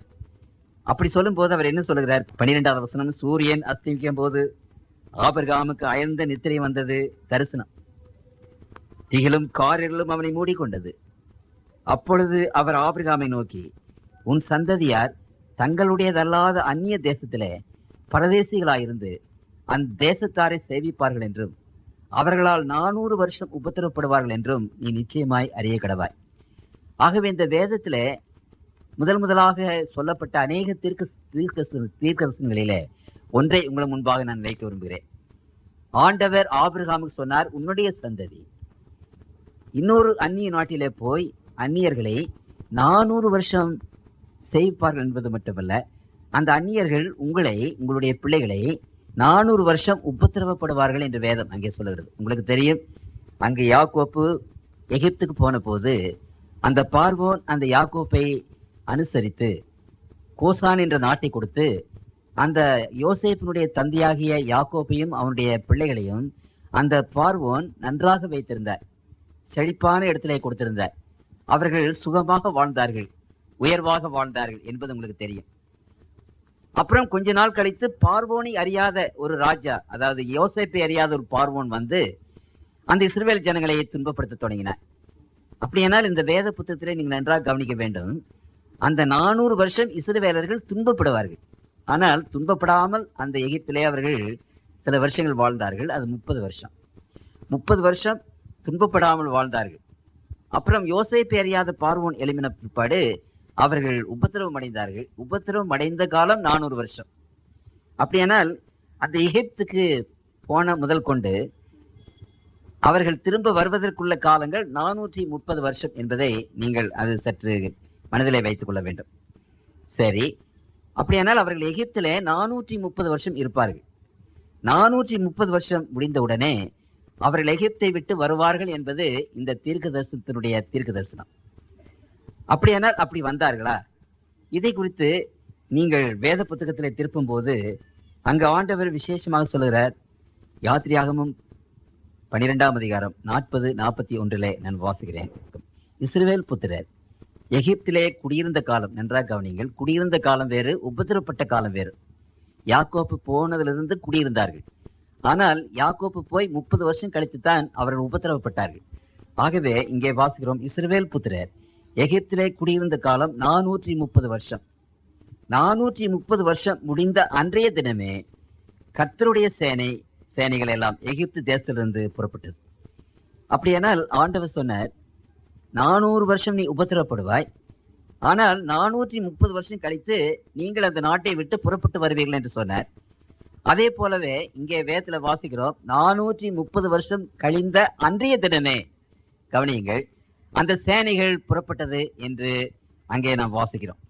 வாசிக்கிறது சுலபமாக நாம் வாசித்து விடுகிறோம். ஆனால் கர்த்தருக்குள் பிரியமானவர்களே, தேவனுடைய வசனங்கள் தீர்க்க தரிசனங்கள் நிறைவேறாமல் இருக்க வேண்டும் என்று சாத்தான் தன்னுடைய வல்லமையினாலே அந்த வசனங்கள் நிறைவேறாதபடிக்கு என்னென்ன செய்யணுமோ அவைகள் எல்லாவற்றையும் ஒவ்வொரு தீர்க்க தரிசனத்தின் முடிவிலும் செய்து கொண்டிருக்கிறார். ஆகவே இதை நாம் பார்க்கும்போது 430 வருஷம் முடிந்து அவர்கள் புறப்படுகிற அந்த முடிந்தவுடனே புறப்பட வேண்டும். ஆனால் புறப்பட முடியுமா? சரித்திரத்தை நீங்கள் வாசித்து பார்த்தீர்களானால் அந்த பார்வோன் மன்னன், அப்பொழுது ஆண்ட பார்வோன் மன்னன் ராமசீஸ் 2வது என்ற அந்த அரசன் அந்த எகிப்திய ராஜாக்களிலேயே மிகுந்த வல்லமை வாய்ந்தவன். அநேக நாடுகளை அவன் வென்றவன். நீங்கள் சரித்திரத்தில் வாசித்து பார்த்தீர்களானால் இது தெரியும். 50 அடிக்கு ஒரு பெரிய கோட்டை கட்டி அங்கு ஒரு பெரிய சைனியத்தை வைத்து தன்னுடைய நாடு முழுவதும் அவன் அந்த யூப்ரட்டிஸ் நதிக்கரையில இருந்து பாபிலோன்ல இருந்து அந்த இடைப்பட்ட எல்லா தேசங்களையும் எகிப்தியும் லிபியாவையும் அவன் ஆண்ட ஒரு பெரிய அரசன். ஏறக்குறைய 1500 மைல் நீளம் 1500 மைல் அகலம் கொண்ட ஒரு பெரிய ராஜ்யத்தை அவன் அரசாண்டு வந்தான். அந்த ராமசீஸ் என்ற அந்த அரசன் மகா பெரிய அரசன், பிரம்மாண்டமான சேனைகளோடு அந்த நாட்டை ஆண்டு கொண்டிருந்தார். இந்த இஸ்ரவேலர்கள் அடிமைகளாக இருந்தார்கள். அவர்களுக்கு யுத்தம் செய்ய தெரியாது, யுத்த தளவாடங்கள் அவர்கிட்ட கிடையாது. அப்படிப்பட்ட அந்த இஸ்ரவேல் ஜனங்களை அந்த பெரிய அரசனுடைய கருத்திலே இருந்து எப்படி விடுதலையாக்க முடியும், எப்படி மீட்க முடியும்? ஆகவே படித்தவர்கள் இதை ஆராய்ச்சி செய்து பார்த்தோமானால் ஒரு நாளும் அந்த இஸ்ரவேல் ஜனங்கள் அந்த அரசனுடைய கையில இருந்து விடுதலையாகி புறப்பட்டு வருவது நடக்க முடியாத ஒன்று, நினைத்து கூட பார்க்க முடியாத ஒன்று. என்றாலும் அந்த குறித்த நாளிலே அந்த 430 வருஷம் முடிந்தவுடனே இஸ்ரவேல் சேனை அந்த எகிப்திலே இருந்து புறப்பட்டது. ஆண்டவருடைய சொல் என்றைக்கும் மாறாதது ஒன்று. இந்த உலகத்தின் எந்த விதமான சக்தியும் ஆண்டவருடைய சொல்லை உடைத்து போட முடியாது, அதை அழித்து போட முடியாது. ஆகவே இன்றைக்கு யூதர்கள் விசேஷ விதமாக அந்த இஸ்ரவேல் ஜனங்கள் எகிப்திலிருந்து புறப்பட்டார்களே, அந்த நாளுக்கு என்ன பெயர் என்றால் பஸ்கா பண்டிகை என்று பெயர். பஸ்கா பண்டிகை கொண்டாடி கொண்டிருக்கிறார்கள். அது ஞாபகமாக அந்த பஸ்கா பண்டிகை இன்றைக்கும் அந்த யூதர்கள் விசேஷமாக கொண்டாடி வருகிறார்கள். காரணம் என்ன? அந்த புறப்பட முடியாது என்ற ஒரு நிலைமையில ஆண்டவர் அவர்களை புறப்பட வைத்தார். ஆகவே எவ்வளவு திட்டவட்டமாக கர்த்தருக்குள் பிரியமானவர்களே, ஆண்டவருடைய தீர்க்க தரிசனங்கள் நிறைவேறுகிறது. அந்த தீர்க்க தரிசனங்களை அங்கு எந்த சக்தியும் உடைக்க முடியாது என்று வேதவசனம் நமக்கு அங்கே சொல்லுகிறது. அடுத்தபடியாக இந்த நோவாவின் காலத்திலே ஒரு பிரளயம் இந்த உலகத்திலே வந்தது. அந்த பிரளயம் இந்த உலகத்தை அழித்து இந்த உலகத்தினுடைய உருவத்தையே மாற்றிவிட்டது என்பதை நேற்று உங்களுக்கு நான் சொன்னேன். அப்பொழுதுதான் இந்த உலகம், இப்பொழுது இருக்கிற உலகம் இந்த மாதிரி மாறினது. பெரிய மலைத்தொடர்கள் வந்தன. அப்பொழுதுதான் இந்த உலகத்திலே முக்கால்வாசி நிலம், முக்கால்வாசி ஜலமாக மாறி போனது என்றெல்லாம் உங்களுக்கு நான் சொன்னேன். இந்த பிரளயத்தை பற்றி பிரளயம் முடிந்தவுடனே அந்த நோவாவினுடைய குமாரர்கள் 3 பேர், அந்த 3 பேர்களை பற்றி நேற்று உங்களுக்கு நான் எடுத்து சொன்னேன். அதை திரும்ப நான் உங்களுக்கு மத்தியிலே சொல்ல நான் விரும்புகிறேன். அந்த பிரளயம் வருகிறது என்று ஆண்டவர் தீர்க்க தரிசனமாக அந்த ஜனங்கள் மத்தியிலே உரைத்தார். இப்படி ஒரு பிரளயம் வந்து உலகத்தை அழித்து விடும் என்று சொல்லி அந்த மக்களுக்கு முன்பாக ஆண்டவர் உரைத்தார். அங்கே நோவா உலகமெங்கும் சென்று பிரசங்கம் பண்ணினார். எத்தனை வருஷம் அவர் பிரசங்கம் பண்ணினார் என்றால் திருமலை சொல்லுகிறது, அங்கு 120 வருஷம் பிரசங்கம் பண்ணினார். ஆதியாகமம் 6:3 வாசுகிறேன். 6:3 அப்பொழுது கர்த்தரின் ஆவி என்றைக்கு மனுஷனோடு போராடுவதில்லை, அவன் மாமிசம் தானே, அவன் இருக்க போகிற நாட்கள் 120 வருஷம் என்றார். 120 வருஷமாக நோவா பிரசங்கம் பண்ணினார். தேவ ஆவியானவர் மக்களுடைய உள்ளத்திலே போராடி செவி கொடுக்கும்படி அப்படி 120 வருஷம் போராடின பிற்பாடு அந்த பிரளயம் வரும் என்று. கர்த்தருக்குள் பிரியமானவர்களே, அப்பொழுது இருந்த மக்கள் 1/3 பங்கு ஏராளமான மக்கள் வசித்தார்கள். ஏனென்றால் 3/4 பாகம் அங்கு நிலம். இன்றைக்கு நாம் 500 கோடி மக்கள் இன்றைக்கு உலகத்தில் வசிக்கிறார்கள் என்று சொன்னால், அன்றைக்கு ஏறக்குறைய 15 கோடி மக்கள் உலகத்திலே, 15,000 கோடி மக்கள் உலகத்திலே வசித்திருக்க வேண்டும். அப்படியானால் அவ்வளவு பெரிய ஜனத்தொகை கொண்ட உலகத்தில் நோவா பிரசங்கம் பண்ணினார். ஆனால் அந்த பிரசங்கத்தை ஜனங்கள் நம்பவில்லை. ஏன் நம்பவில்லை என்றால், கர்த்தருக்குள் பிரியமானவர்களே, அந்த அநேகர் அதற்கு மறுதலித்து பேசினார்கள் தேவனுடைய வார்த்தைக்கு விரோதமாக. உதாரணமாக அப்பொழுது இருந்த மார்க்கத்தின் தலைவர்கள், போதகர்கள் எல்லாம் என்ன சொன்னார்கள் என்றால், இந்த பிரளயத்தினாலே ஆண்டவர் உலகத்தை அழிப்பாரா? அது முடியுமா? தெய்வம் அன்புள்ள தெய்வமாயிற்றே, அன்பின் தெய்வமாயிற்றே, அன்பின் சிகரமாயிற்றே, அன்புள்ள தெய்வம் என்றைக்காவது உலகத்தின் மக்களை அழிப்பாரா? அப்படியானால் அன்புக்கு என்னதான் விளக்கம்? ஆண்டவர் ஒரு நாளும் அதை செய்ய மாட்டார் என்று அந்த போதகர்கள் என்ன செய்தார்கள் என்றால் அங்கே போதித்தார்கள். ஆண்டவர் நமக்கு பிதா, நாம் யாவரும் அவருடைய பிள்ளைகள். பிதாவாகி அந்த ஆண்டவர் பிள்ளைகளை அழித்து விடுவாரா? அழிக்கவே மாட்டார் என்று அந்த எல்லா பிரசங்கிமார்களும், அப்பொழுது இருந்த பாதிரிமார்கள் எல்லோரும் அங்கே ஜனங்களுக்கு பிரசங்கம் செய்தார்கள். விஞ்ஞானிகள் என்ன சொன்னார்கள் என்றால், அப்பொழுது நான் உங்களுக்கு சொன்னேன், மழை பெய்யாது. அந்த காலத்திலே மழை பெய்வதில்லை. ராத்திரியிலே நீரூற்றுகள் பூமியின் மேலே இருந்து வந்து, பூமிக்குள்ளாக இருந்து வந்து பூமி நினைத்து போட்டது, மழை கிடையாது அப்பொழுது. ஆகவே விஞ்ஞானிகள் சொன்னார்கள், மழை வருகிறது, அங்கு தண்ணீர் வருகிறது என்று நோவா சொல்லுகிறாரே, அது எப்படி? எப்பாவது மழை பெய்தது உண்டா? இல்லை. சரி, மழை பெய்ய வேண்டும் என்றால் என்ன இப்பொழுது இருக்கிற காரியம்? சூரிய உஷ்ணம் கடல் மேலே பட வேண்டும், அந்த கடல் நீர் ஆவியாக போக வேண்டும், அப்படி மழை பெய்ய வேண்டும். அப்பொழுது அந்த உலகத்தில் உஷ்ணமே கிடையாது, எல்லாம் அங்கே ஏர் கண்டிஷன் மாதிரி இருந்தது என்று உங்களுக்கு சொன்னேன். அப்படியானால் விஞ்ஞானிகள் சொன்னார்கள், உஷ்ணமே கிடையாது, கடல் நீர் ஆவியாக மாறாது, அது மேலே ஏறாது, அப்புறம் மழையாக பெய்ய முடியாது. இட் இஸ் இம்பாசிபிள், அது நடக்கக்கூடாத ஒரு காரியம். மழை என்பது ஒரு நாளும் ஒரு காலம் வராது. விஞ்ஞானிகள் அதை சொன்னார்கள். அப்புறம் விஞ்ஞானிகள் என்ன சொன்னார்கள் என்றால், நோவா தன்னுடைய பேழையை ஒரு மலையிலே கட்டினான், ஒரு குன்றின் மேலே கட்டினான். அப்பொழுது அந்த விஞ்ஞானிகள் சொன்னார்கள், பைத்தியகார மாதிரி கட்டியிருக்கிறானே இவன், பேழைகளை கட்டுவது, படகுகளை கட்டுவது என்றால் நதி ஓரத்திலே கட்ட வேண்டும் அல்லது கடல் பக்கத்திலே கட்ட வேண்டும்.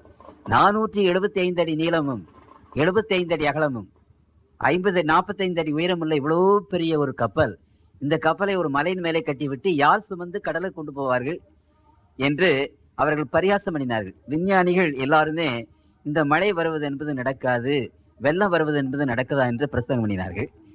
அதுல சோசியலிஸ்ட் அவங்க எல்லாம் என்ன சொன்னாங்க, வீணாக இவ்வளவு பெரிய அந்த படையை கட்டி ஏராளமான பணத்தை கொண்டு போய் அங்கே வைத்து விடுகிற இந்த மனிதன் செலவழித்துக் கொண்டிருக்கிறார், அந்த பணத்தை ஏழைகளுக்கு உதவி செய்யலாமே, மற்ற ஏழை மக்கள் வாழ்வதற்காக செய்யலாமே என்றெல்லாம் அவர்கள் பேசிக் கொண்டார்கள். பகுத்தறிவுவாதிகள் என்ன சொன்னார்கள், இந்த 475 அடி நீளமுள்ள ஒரு படையை கட்டியிருக்கிறார், இந்த படகுல எல்லாரும் வாங்க மனம் திரும்புங்க என்று கூப்பிடுகிறார். ஆனா இந்த எல்லாரும் வந்து அந்த படகு போதுமா? நீங்க சற்று யோசிக்க வேண்டும் என்று அவர்கள் சொன்னார்கள்.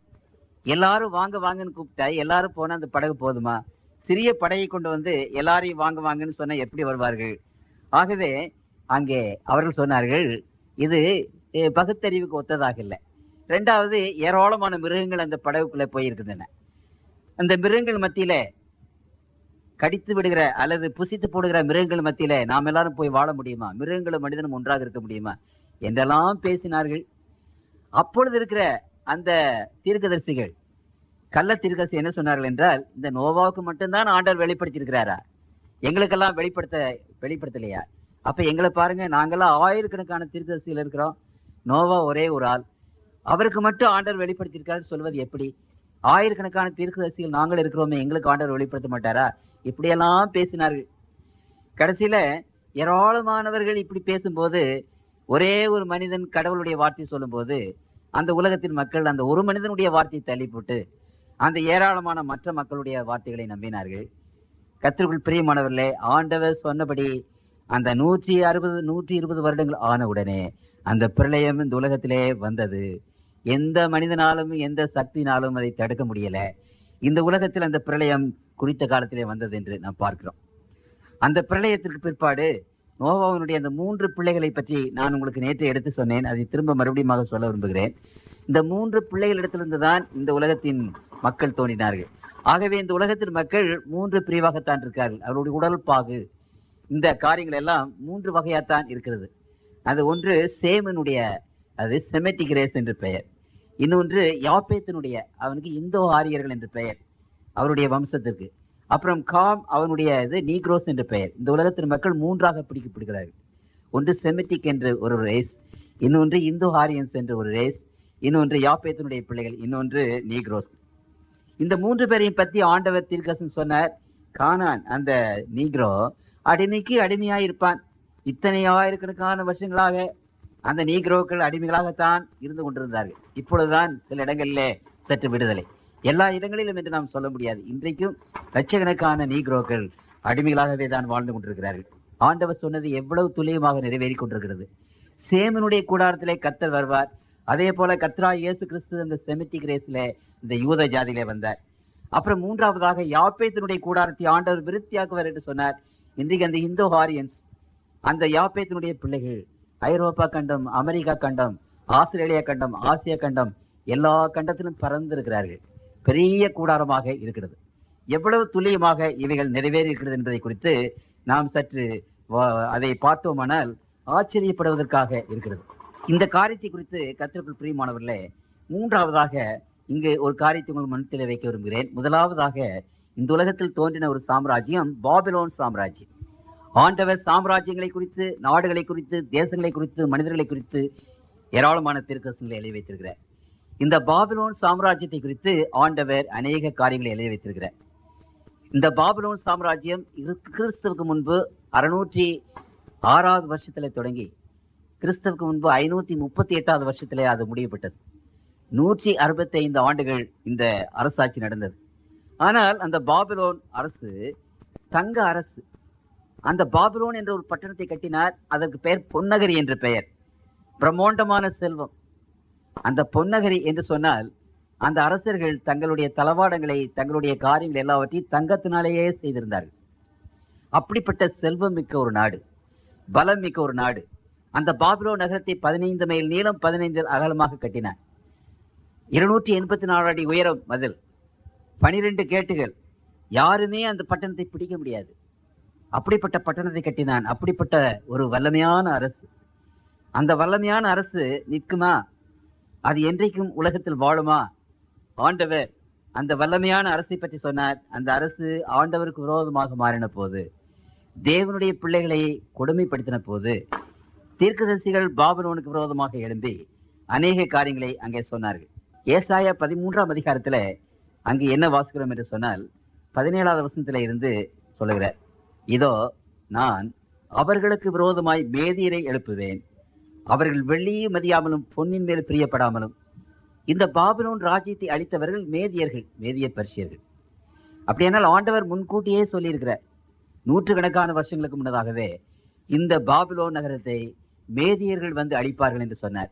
அதே பிரகாரமாகத்தான் கர்த்தருக்குள் பிரியமானவர்களே, மேதியர்கள் விசேஷமாக வந்து அந்த பெர்சியர்களோடு கூட சேர்ந்து கொண்டு அந்த பாபிலோன் நகரத்தை பிடிக்க முடியாது என்று சொன்ன அந்த பட்டணத்தை அவர்கள் பிடித்தார்கள். ஆகவே இங்கே நான் வாசிக்கும் போது ஆண்டவர் சொல்கிறார், ராஜ்யங்களுக்குள் அலங்காரமும் கல்தேயருடைய பிரதான மகிமையுமாகிய பாபிலோனானது தேவனால் சோதோமும் குமாராகவும் கவிழ்க்கப்பட்டது போல கவிழ்க்கப்படும்.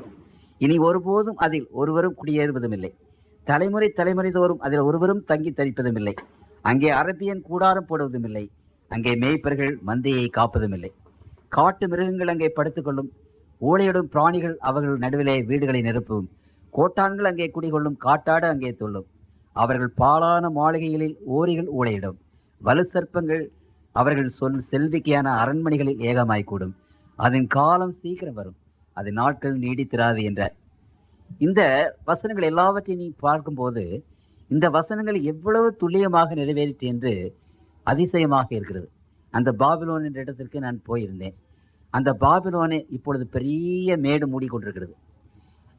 அந்த மேட்டை சுற்றிலும் செழிப்பான நிலங்கள், இந்த நகரத்தை சுற்றிலும் மிகவும் செழிப்பான நிலங்கள் உள்ள ஒரு இடம். ஜனங்கள் எப்பொழுதுமே மறுபடியுமாக இங்கே தங்குவார்கள். எருசலேம் பட்டணம் அழிந்தது, திரும்ப கட்டப்பட்டது. இந்த உலகத்தில் எத்தனையோ நகரங்கள் அழிந்தன, திரும்ப கட்டப்பட்டன.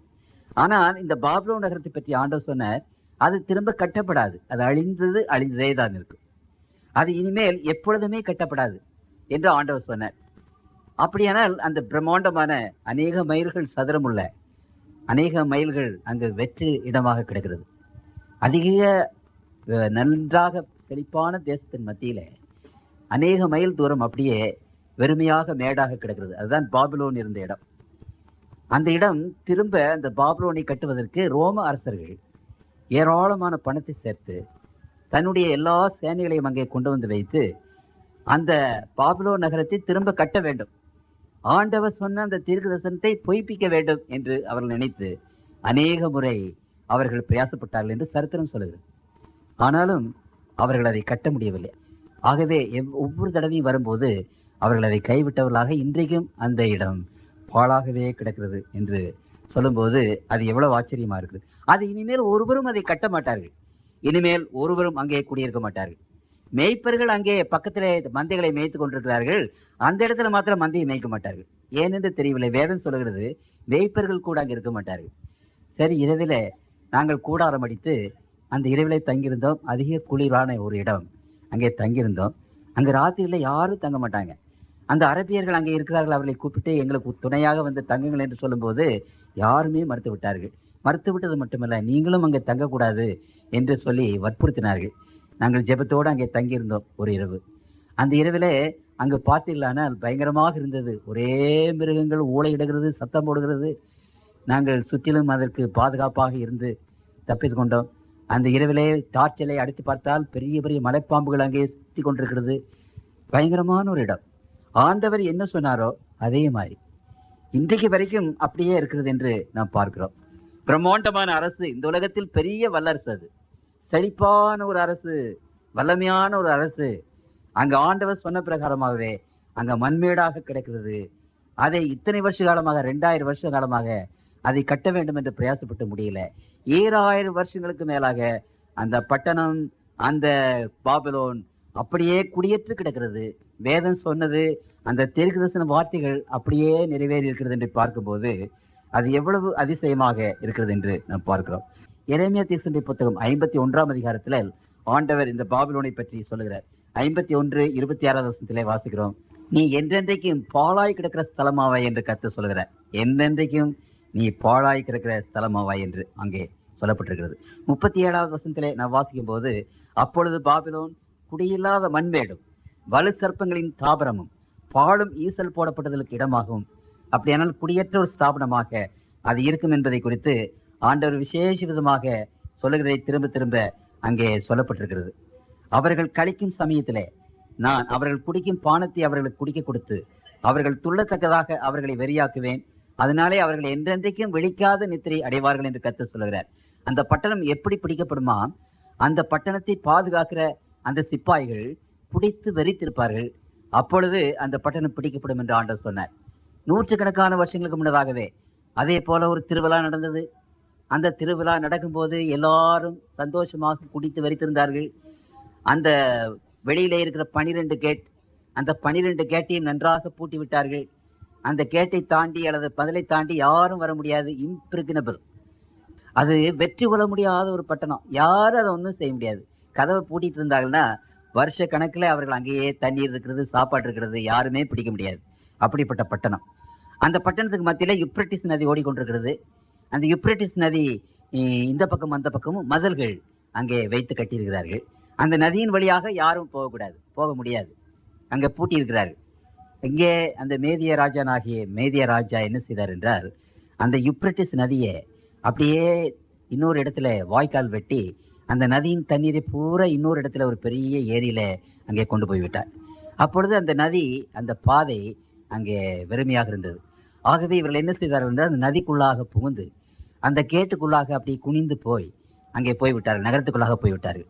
ஆனால் அந்த 2 பக்கம் நதியின் இருகரையிலும் மதில்கள் இருக்கின்றன, கேட்டு இருக்கிறது. அதை பூட்டி இருப்பார்கள், எப்பொழுதும் அது திறந்து கிடக்காது. ஆனால் இந்த அன்றைக்கு திருவிழா ஆனதுனால அவர்கள் குடித்து வெறுத்து அந்த கேட்டுகளை பூட்ட மறந்து விட்டார்கள். ஆண்டவர் இவைகள் எல்லாவற்றையும் விவரமாக சொன்னார். ஆகவே இந்த மேதிய சோல்ஜர்ஸ் அந்த கேட்டு பூட்டப்படாமல் இருக்கிறது. ஆண்டவர் சொன்னார், அந்த கேட்டுகளை உனக்கு முன்பாக நான் திறந்து வைப்பேன் என்று சொன்னார். அதே மாதிரி திறந்திருந்தது. அவர்கள் உள்ளே போய் அந்த நகரத்தை பிடித்தார்கள் என்று ஒவ்வொரு திட்டவட்டமான டீட்டெயில்ஸ், ஒரு சின்ன காரியங்களையும் ஆண்டவர் விசேஷமாக அங்கு சொல்லியிருக்கிறார். அவர் சொன்னபடியே ஆனது என்று இன்றைக்கு சரித்திரம் நமக்கு சாட்சி கொடுக்கிறது. அந்த இடத்துக்கு நான் போய் பார்த்தேன். கண்ணார கண்ட காரியங்களை உங்கள் மத்தியில் நான் வைக்க விரும்புகிறேன். அதை பார்த்து அந்த இடத்துல நான் தங்கி ஆண்டவருடைய வசனங்கள் எவ்வளவு துல்லியமாக நிறைவேறிற்று. அவர் சொன்ன வார்த்தைகள் ஆகும், அவர் கட்டளையிட நிற்கும் என்று வேதம் சொல்லுகிறது.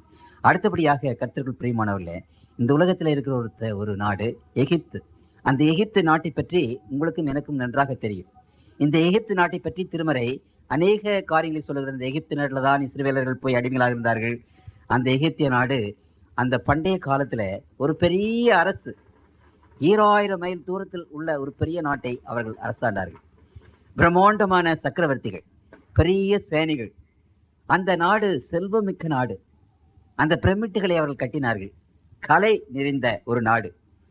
அப்படிப்பட்ட நாடு தேவனுக்கு விரோதமாக அவர்கள் நடந்து கொண்ட போது, அந்த தேவனுடைய பிள்ளைகளை அவர்கள் அங்கே இம்சை செய்த போது, அந்த எகிப்தினுடைய வருங்காலத்தை பற்றி ஆண்டவர் அங்கே தீர்க்கதரிசனமாக உரைத்தார். இதை எசேக்கியேலின் புத்தகத்திலே அவர் உரைத்திருக்கிறார். 29ஆம் அதிகாரம் 14-15 நான் வாசிக்கிறேன். எகிப்தியரின் சிறையிருப்பை திருப்பி அவர்களை அவர்களுடைய ஜனன தேசமாகிய பத்ரோஸ் தேசத்திலே திரும்ப வரப்பண்ணுவேன். அங்கே அவர்கள் அற்பராஜ்யமாக இருப்பார்கள். ஆங்கிலத்திலே பேஸ் கிங்டம். அந்த எகிப்திய நாடு பெரிய சாம்ராஜ்யம். அது 1000 வருஷம் இந்த உலகத்தில் பெரிய சாம்ராஜ்யமாக இருந்தது. வேற எந்த ராஜ்யம் அவ்வளவு காலம் சாம்ராஜ்யமாக இல்லை. பிரம்மாண்டமான ராஜ்யம், கலைநுட்பம் நிறைந்த ராஜ்யம், செல்வமிக்க ராஜ்யம், பேராற்றல் நிறைந்த அந்த ராஜ்யம். அந்த பண்டைய காலத்திலே எகிப்து எகிப்து எகிப்து தான். அதை போல வேற எந்த நாடும் கிடையாது. அப்படிப்பட்ட நாடு, அந்த நாடு அவ்வளவு சீரும் செழிப்புமாக இருந்த நாட்டை பற்றி ஆண்டவர் சொல்கிறார். அது அழிந்து போவதில்லைன்னு ஆண்டவர் சொல்லலை. அது இந்த பாபிலோன் சாம்ராஜ்யம் மாதிரி ஒளிந்து போகும், மண்மேடாக கிடக்கும் என்று ஆண்டவர் சொல்லலை. அந்த நாடு கடைசி இந்த காலங்களிலே அற்பராஜ்யமாக இருக்கு. ஒரு பேஸ் கிங்டம், சும்மா ஒரு ஒரு முக்கியமில்லாத ஒரு நாடாக இருக்கும் என்று ஆண்டவர் சொன்னார். இன்றைக்கு எகிப்து எப்படி இருக்கிறது? நேரு அவர்கள் இங்கே நமக்கு பிரதம மந்திரியாக இருந்த போது நாசர் என்று சொல்லப்பட்ட ஒரு பெரியவர் அங்கே இருந்தார், எகிப்திலே பிரதம மந்திரியாக. அந்த நாசர் தன்னுடைய எல்லா முயற்சிகளையும் செய்து எப்படியாவது அந்த எகிப்தை பழைய ஒரு மகிமையை கொண்டு வர வேண்டும் என்று எவ்வளவோ பிரயாசப்பட்டார். முடிந்ததா? ஆண்டவர் சொன்னார், அது இனிமேல் இந்த உலகத்தில் அற்ப ராஜ்யமாக இருக்கும். அது ஒரு பெரிய ராஜ்யமாக இருக்காது, அது ஒரு சிறிய ராஜ்யமாக இருக்கும் என்று சொன்னார். 12ஆவது வசனத்திலே வாசிக்கிறேன். எகிப்து தேசத்தை பாழாய் போன தேசங்களின் நடுவிலே பாழாய் போக பண்ணுவேன். அதன் பட்டணங்கள் அவாந்தர வெளியாக்கப்பட்ட பட்டணங்களின் நடுவிலே 40 வருஷம் பாழாய் கிடக்கும். ஜாதிகளுக்குள்ளே சிறகடித்து அவர்கள் தேசங்களுக்குள்ளே தூட்டி விடுவார்கள். அப்படியானால் பாழாய் போன தேசங்கள் மத்தியில சகாரா பாலைவனம் அங்கே இருக்கிறது. அந்த பக்கம் பெரிய பாலைவனத்துக்கு பக்கத்திலே தான் இந்த எகிப்து ராஜ்யம் இருக்கிறது. அதை குறித்து ஆண்டவர் சொன்னார். திரும்பவும் நான் 15ஆவது வருஷத்தில் வாசிக்கிறேன். மற்ற ராஜ்யங்களிலும் அற்பமானதாயிருக்கும். அவர்கள் இனி ஜாதிகளை ஆளாதபடிக்கு அவர்களை குறுகி போக பண்ணுவேன். இனிமேல் அந்த ராஜ்யம், அந்த எகிப்து ராஜ்யம் வேற எந்த ஜாதியும் ஆளாது என்பதை குறித்து அங்கு ஆண்டவர் அங்கு சொல்லுகிறார். இதுல 32வது அதிகாரத்தில் 15வது வசனத்திலே நான் வாசிக்கும் போதும், நான் எகிப்து தேசத்தை பாழாக்கும் போதும் தேசம் தன் நிறைவை இழந்து வெறுமையாய் கிடக்கும். எவ்வளவு பிரம்மாண்டமாக இருந்தது, பணக்கார நாடு, செல்வம் மிகுந்த நாடு, அந்த நிறைவை இழந்து போகும் என்று ஆண்டவர் சொன்னார். அப்படியே அது போயிற்று. 30வது அதிகாரத்திலே 13வது வசனத்திலே வாசிக்கும் போது ஆண்டவர் இன்னொரு விசேஷமான காரியத்தை குறித்து அங்கு சொன்னார். 13வது வசனம், அங்கே கர்த்தராகிய ஆண்டவர் சொல்லுகிறது என்னவென்றால், நான் நரகலான விக்கிரங்களை அழித்து நோப்பின் சிலைகளை ஒழிய பண்ணுவேன். இனி எகிப்து தேசத்தில் ஒரு அதிபதி இரார். நான் எகிப்து தேசத்தில் பயம் உண்டாக்கி. அப்படியானால் ஆண்டவர் சொன்னார், இந்த கடைசி நாட்களில் எகிப்து தேசம் எல்லா சேரியும் இழந்து எல்லா சிறப்பையும் இழந்து அற்பராஜ்யமாக இருக்கும். அதனுடைய மேன்மையும் மற்றவையும் குறுக பண்ணுவேன் என்று சொன்னார். அது மாத்திரமல்ல, அந்த ராஜ்யத்தில் எகிப்து தேசத்தை சேர்ந்தவர்கள் அந்த நாட்டை ஆளமாட்டார்கள் என்று சொன்னார். அது ஒரு பெரிய ஆச்சரியம். இன்றைக்கு இப்படி அந்த நாட்டை ஆண்ட அதிகாரிகள் நாசர் முதல் கொண்டு யார் யார் இந்த ராஜ்யத்தை இன்றைக்கு ஆளுகிறார்கள், அல்லது சில வருஷங்களுக்கு முன்னதாக ஆண்டார்கள், அல்லது நூற்றுக்கணக்கான வருஷங்களுக்கு முன்பாக ஆண்டார்கள் என்று பார்த்தால் எல்லாருமே எகிப்து நாட்டை சேர்ந்தவர்கள் அல்ல, மற்ற நாட்டை சார்ந்தவர்கள் தான் இன்றைக்கு எகிப்து நாட்டின் அதிகாரிகளாக இருக்கிறார்கள். எவ்வளவு துண்ணியமாக ஆண்டவர் சொல்லுகிறார், எவ்வளவு திட்டவட்டமாக ஆண்டவர் பேசுகிறார். அலெக்சாண்டர் அந்த எகிப்திலே படையெடுத்தார். 14 வருஷம் 14 மாதம் அந்த எகிப்தில் முற்றுகையிட்டு அந்த எகிப்து நாட்டை பிடித்தார். அந்த எகிப்து நாட்டை பிடிப்பதற்கு 2,30,000 அரபியர்களை அந்த அலெக்சாண்டர் கொன்றார். அந்தோனியா என்பவர் அங்கே போய் அந்த எகிப்து நாட்டை பிடித்தார். கிளியோபாத்ரா என்பதை பற்றி கேள்விப்பட்டிருப்பீர்கள். அந்த அரசியோடு சேர்ந்து கொண்டு நாட்டை ஆண்டார். அப்பொழுது கூட எகிப்து சீரும் சிறப்புமாகத்தான் இருந்தது. ரோமர்கள் அதை பிடித்த காலத்திலும் சீரும் சிறப்புமாகத்தான் இருந்தது. ஆனால் நாட்கள் வரும், அப்பொழுது எகிப்து ஒரு அற்பராஜ்யமாக இருக்கும். அதை ஆளுகிறவர்கள் அந்த நாட்டினுடைய மக்களாக இருக்க மாட்டார்கள் என்று சொன்னார். அப்படியானால் ஒன்றை நீங்கள் அறிந்து கொள்ள வேண்டுவது அவசியம். இந்த தீர்க்கதரிசன வசனங்களை பற்றி வேதம் சொல்லும் போது அந்த தீர்க்கதரிசன வசனங்கள் எவ்வளவு உண்மையாக இருக்கிறது, எவ்வளவு திட்டவட்டமாக அது நிறைவேறுகிறது. ஆண்டவர் இந்த தீர்க்கதரிசன புத்தகத்தை, இந்த வசனங்களை இந்த உலகத்தின் மக்களுக்கு முன்பாக வைத்து ஒரு பெரிய அறைகோல் விடுகிறார். இந்த தீர்க்கதரிசன வசனத்தின் மாதிரி நீங்கள் ஏதாவது தீர்க்கதரிசனம் சொல்ல முடியுமா? அல்லது இந்த தீர்க்கதரிசன வசனம் இல்லை என்று யாராவது நிரூபிக்க முடியுமா? அப்படி யாராவது நிரூபித்தீர்களானால் இந்த தீர்க்கதரிசனத்தின் ஆண்டவர் நான் ஆண்டவர் அல்ல, இந்த புத்தகம் கடவுளுடைய புத்தகம் அல்ல என்று ஒரு பெரிய சவால் விடுகிறார். கர்த்தருக்குள் பிரியமானவர்களே, ஆபகுக் என்ற புத்தகம் 2வது அதிகாரம் 3வது வசனத்தை நான் வாசிக்கிறேன். 2வது அதிகாரம் 3வது வசனம், குறித்த காலத்தில் தரிசனம் இன்னும் வைக்கப்பட்டிருக்கிறது, முடிவிலே அது விளங்கும், அது பொய் சொல்லாது, அது தாமதித்தாலும் அதற்கு காத்திரு, அது நிச்சயமாய் வரும், அது தாமதிப்பதில்லை. அது விளங்கும், அது நிச்சயமாய் வரும். அப்படியானால் தேவனுடைய அந்த தீர்க்கதரிசனங்கள் எவ்வளவு நிச்சயமாக இருக்கிறது என்பதை குறித்து நாம் வாசிக்க வேண்டும். 1 சாமுவேலின் புத்தகம் 3ஆம் அதிகாரம் 19வது வசனத்திலே வாசிக்கிறேன். சாமுவேல் வளர்ந்தான், கர்த்தர் அவனோடு கூட இருந்தார், அவர் தம்முடைய எல்லா வார்த்தைகளிலும் ஒன்றை ஆகிலும் தரையிலே விழுந்து போக விடவில்லை. அவருடைய வார்த்தை ஒன்றுமே விழுந்து போகாது. அந்த வார்த்தைகள் நிச்சயமாக நிறைவேறும் என்று நாம் பார்க்கிறோம். யோசுவாவின் புத்தகம் 21ஆம் அதிகாரம் 45வது வசனத்திலே யோசுவாவின் காலத்தில் ஆண்டவர் என்ன சொன்னார் என்றால், கர்த்தர் இஸ்ரவேல் குடும்பத்தாருக்கு சொல்லி இருந்த நல் வார்த்தைகளில் எல்லாம் ஒரு வார்த்தையும் தவறி போகவில்லை, எல்லாம் நிறைவேறிற்று. திட்டவட்டமாக ஆண்டவர் இதை குறித்து எவ்வளவு திட்டவட்டமாக தம்முடைய பிள்ளைகளுக்கு அங்கே சொல்லுகிறார். ஆகவே கர்த்தருக்குள் பிரியமானவர்களே, இந்த வேதத்திலே காணப்படுகிற 3000க்கு அதிகமான தீர்க்கதரிசனங்கள், 1/3 பங்கு தீர்க்கதரிசனங்கள் இன்றைக்கு தேவனுடைய பிள்ளைகள் முன்பாக வைக்கப்படுகிறது. இந்த தீர்க்கதரிசனங்களை கர்த்தர் உண்மையான தெய்வத்தினுடைய ஒரு அடையாளம் என்று சொல்கிறார். உண்மையான தெய்வம் என்பதற்கு இந்த தீர்க்கதரிசன வசனங்கள் ஒரு அடையாளமாக இருக்கின்றன. இன்றைக்கு இந்த தீர்க்கதரிசனங்கள், ஆயிரக்கணக்கான தீர்க்கதரிசனங்கள் உலகத்தில் நிறைவேறி கொண்டே இருக்கின்றன. ஆகவே இந்த வேத புத்தகம் கடவுளுடைய புத்தகம். இந்த வேதத்தின் ஆண்டவர் இந்த உலகத்தின் அண்ட சராசரங்களை படைத்தவர் என்பதை பற்றி வேதம் நமக்கு விசேஷ விதமாக சொல்லுகிறது. கர்த்தருக்குள் பிரியமான தேவனுடைய பிள்ளைகளே, இந்த வேதத்தை வாசிக்கிற பிள்ளைகள், அதை நேசிக்கிற பிள்ளைகள், அதை தங்களுடைய ஜீவிதத்தில் அபியாசிக்கிற பிள்ளைகள் பாக்கியவான்கள். இந்த வேத வசனத்தை பற்றி ஆண்டவர் சொல்லும் போது அங்கு நான் வாசிக்கிறேன். ஏசாயாவின் புத்தகம் 40வது அதிகாரத்திலே 6வது வசனத்தை வாசிக்கிறேன். பின்னும் கூப்பிட்டு சொல் என்ற ஒரு சத்தம் உண்டாயிற்று. பரலோகத்திலே இருந்து ஒரு சத்தம், கூப்பிட்டு சொல். என்னத்தை கூப்பிட்டு சொல்வேன் என்றேன். அதற்கு மாமிசம் எல்லாம் புல்லை போலவும் அதன் மேன்மையெல்லாம் வெளியின் பூவை போலவும் இருக்கிறது. இந்த உலகத்தின் மக்கள் புல்லை போல இருக்கிறார்கள். இன்றைக்கு இருந்து நாளைக்கு வாடி போகிற புல். ஒருவேளை இந்த உலகத்தின் மக்கள் மாட்சிமையோடு, மகிமையோடு, பணத்தோடு, செல்வத்தோடு, அதிகாரத்தோடு இருப்பார்களானால் அந்த புல்லிலே முளைக்கிற பூவை போல, அந்த பூ கொஞ்சம் அழகாக இருக்கிறது அல்லவா, அதை பார்ப்பதற்கு நன்றாக இருக்கிறது அல்லவா, அந்த பூவை போல அவர்கள் இருக்கிறார்கள். ஆனால் அந்த புல்லும் அந்த பூவும் என்ன செய்யும் என்றால் அது அழிந்து போய் வாடி போய்விடும், அழிந்து போய்விடும். என்னத்தை கூப்பிட்டு சொல். ஆகவே உலகத்தின் மக்களுக்கு ஆண்டவர் சொல்கிறார், கூப்பிட்டு சொல். என்னத்தை கூப்பிட்டு சொல்லுவேன்? மாமிசம் எல்லாம் புல்லை போலவும் அதன் மேன்மையெல்லாம் வெளியின் பூவை போலவும் இருக்கிறது. கர்த்தரின் ஆவி அதன் மேல் ஊதும் போது புல் உலர்ந்து பூ உதிரும். ஜனமே புல் உதிர்ந்து பூ உதிரும். நமது தேவனுடைய வசனமோ என்றென்றைக்கு நிற்கும் என்பதையே சொல் என்று உரைத்தது. அப்படியானால் இந்த உலகத்தின் மக்கள் நம்முடைய மகிமை, நம்முடைய அதிகாரங்கள், நம்முடைய வளமைகள், செல்வங்கள், இவைகளெல்லாம் இந்த புல்லை போல, அது பூவை போல ஒளிந்து போகும். ஆனால் கர்த்தருடைய வசனமோ என்றென்றைக்கும் நிற்கும் என்பதையே சொல். பரலோகத்தினுடைய ஒரு தூது இது, பரலோகத்தினுடைய ஒரு மெசேஜ் இது. தேவனுடைய வசனத்தை என்றென்றைக்கும் நிற்கும். அப்படியானால் என்றென்றைக்கும் நிற்கிற இந்த வசனத்தை நாம் பற்றி கொள்வோமானால், இந்த வசனத்தை நாம் விசுவாசிப்போமானால், இந்த வசனத்தை நாம் நேசிப்போமானால், கர்த்தருக்குள் பிரியமானவர்களே, இந்த வேத வசனம் என்றென்றைக்கும் எப்படி நிற்கிறதோ நாமும் என்றென்றைக்கும் நிற்போம். இந்த வேத வசனத்தை எடுக்கிற பிள்ளைகள் அழிந்து போவதில்லை. இதை விசுவாசிக்கிற பிள்ளைகள் கெட்டு போவதில்லை. இந்த வேத வசனத்தின் பிள்ளைகள் என்றென்றைக்கும் வாழ்வார்கள், இருப்பார்கள். இந்த உலகத்தின் எந்த விதமான சக்தியாக இருந்தாலும் சரி, அவைகளை ஒன்றையும் அழித்து போட முடியாது. ஆகவே பரலோகத்தினுடைய மெசேஜ், கூப்பிட்டு சொல். மாம்சமெல்லாம் புல்லை போலவும் அதன் மகிமையெல்லாம் அங்கே பூவை போலவும் இருக்கிறது.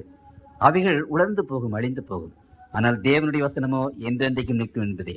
கர்த்தருக்குள் பிரியமான தேவனுடைய பிள்ளைகளே, கல்வாரி சிலுவையிலே அன்றைக்கு மரித்த ஆண்டவர் தம்முடைய ரத்தத்தை சிந்தி தன்னுடைய விரலின் தன்னுடைய ரத்தத்தினாலே நம்மோடு கூட உடன்படிக்கை செய்தார். தம்முடைய ரத்தத்தின் மூலமாக நமக்கு முன்பாக இந்த ஒரு சேலஞ்ச் வைத்திருக்கிறார். அப்படியானால் அந்த ஆண்டவரை நாம் நோக்கி பார்த்து, அவர் நமக்கு கொடுத்த வசனங்கள், அவர் நமக்கு கொடுத்த அந்த ரட்சிப்பு, அவர் நமக்கு கொடுத்த ஆசீர்வாதங்கள், அவைகளை பெற்றுக்கொண்டு நாம் என்றென்றைக்கு வாழத்தக்கதாக நிச்சயமாகவே ஆண்டவர் உங்களுடைய உள்ளத்திலும் என்னுடைய உள்ளத்திலும் பேசட்டும். நாம் வாழ வேண்டும், நம்முடைய பிள்ளைகள் வாழ வேண்டும். நாம் இந்த உலகத்தில் எப்படிப்பட்டவர்களாக இருந்தாலும் சரி, கர்த்தருக்குள் பிரியமானவர்களே, படித்தவர்களோ படியாதவர்களோ அல்லது மேல் ஜாதியோ கீழ் ஜாதியோ, இந்த உலகத்தில் நாம் எப்படிப்பட்டவர்களாக இருந்தாலும் சரி, தேவனுடைய பிள்ளைகளாகி நாம் ஒவ்வொருவரும் வாழ வேண்டும். அருமையானவர்களே, நம்முடைய பிள்ளைகள் வாழ வேண்டும். நாம் என்றென்றைக்கும் வாழ வேண்டும். இந்த உலகத்தின் அழிவுக்கு உட்படாதபடி தேவனுடைய பிள்ளைகள் வாழ்ந்து இந்த உலகத்தில் மாத்திரமல்ல, தேவனுடைய ராஜ்யத்தில் நாம் என்றென்றைக்கும் வாழ வேண்டும். அப்படி வாழ வேண்டும் என்றால் கர்த்தருடைய பிள்ளைகள் இந்த வேத வசனங்களை விசுவாசித்து அதை நாம் பற்றி கொண்டு அதை நாம் தியானம் செய்து அந்த வேதத்தின் பிள்ளைகளாக நாம் இருக்க வேண்டும் அல்லவா? அப்படிப்பட்ட கிருபையை ஆண்டவர் உங்களுக்கும் எனக்கும் தந்தருள்வாராக. ஜெபம் செய்வோம்.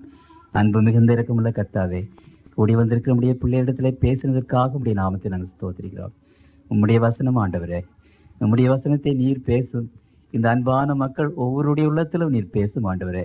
அந்த வேத வசனங்களை, இந்த தீர்க்கதரிசன வசனங்களை ஏற்றுக்கொண்டு இந்த அன்பான மக்கள் ஒவ்வொருவரும் ஆண்டவரே, அந்த வேத வசனங்கள் எப்படி என்றென்றைக்கும் இருக்கிறது போல தேவனுடைய பிள்ளைகள் ஒவ்வொருவரும் என்றென்றைக்கும் இருந்து வாழும்படியான கிருபை தாரும் ஆண்டவரே.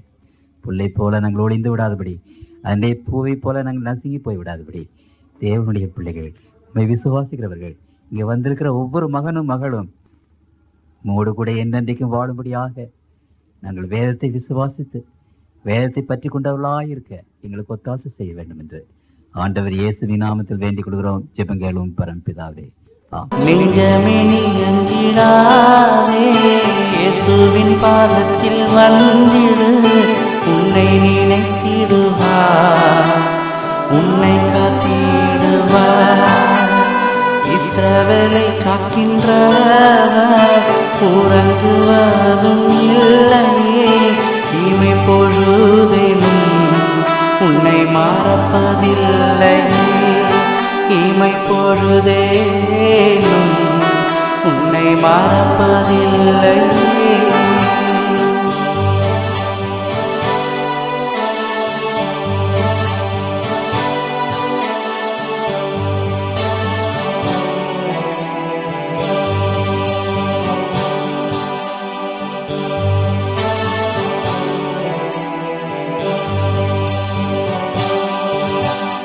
வாளாய் கிடக்கும் உன் வாழ்வை மேலாய் சிறக்க செய்திடுவார். உன்னை நினைத்திடுவார், உன்னை காத்திடுவார். நூலாய் நலிந்த உன் பலனை நாளாய் பலக்க செய்திடுவார். உன்னை நினைத்திடுவார், உன்னை காத்திடுவார். உன்னை நினைத்திடுவார், உன்னை காத்திடுவார்.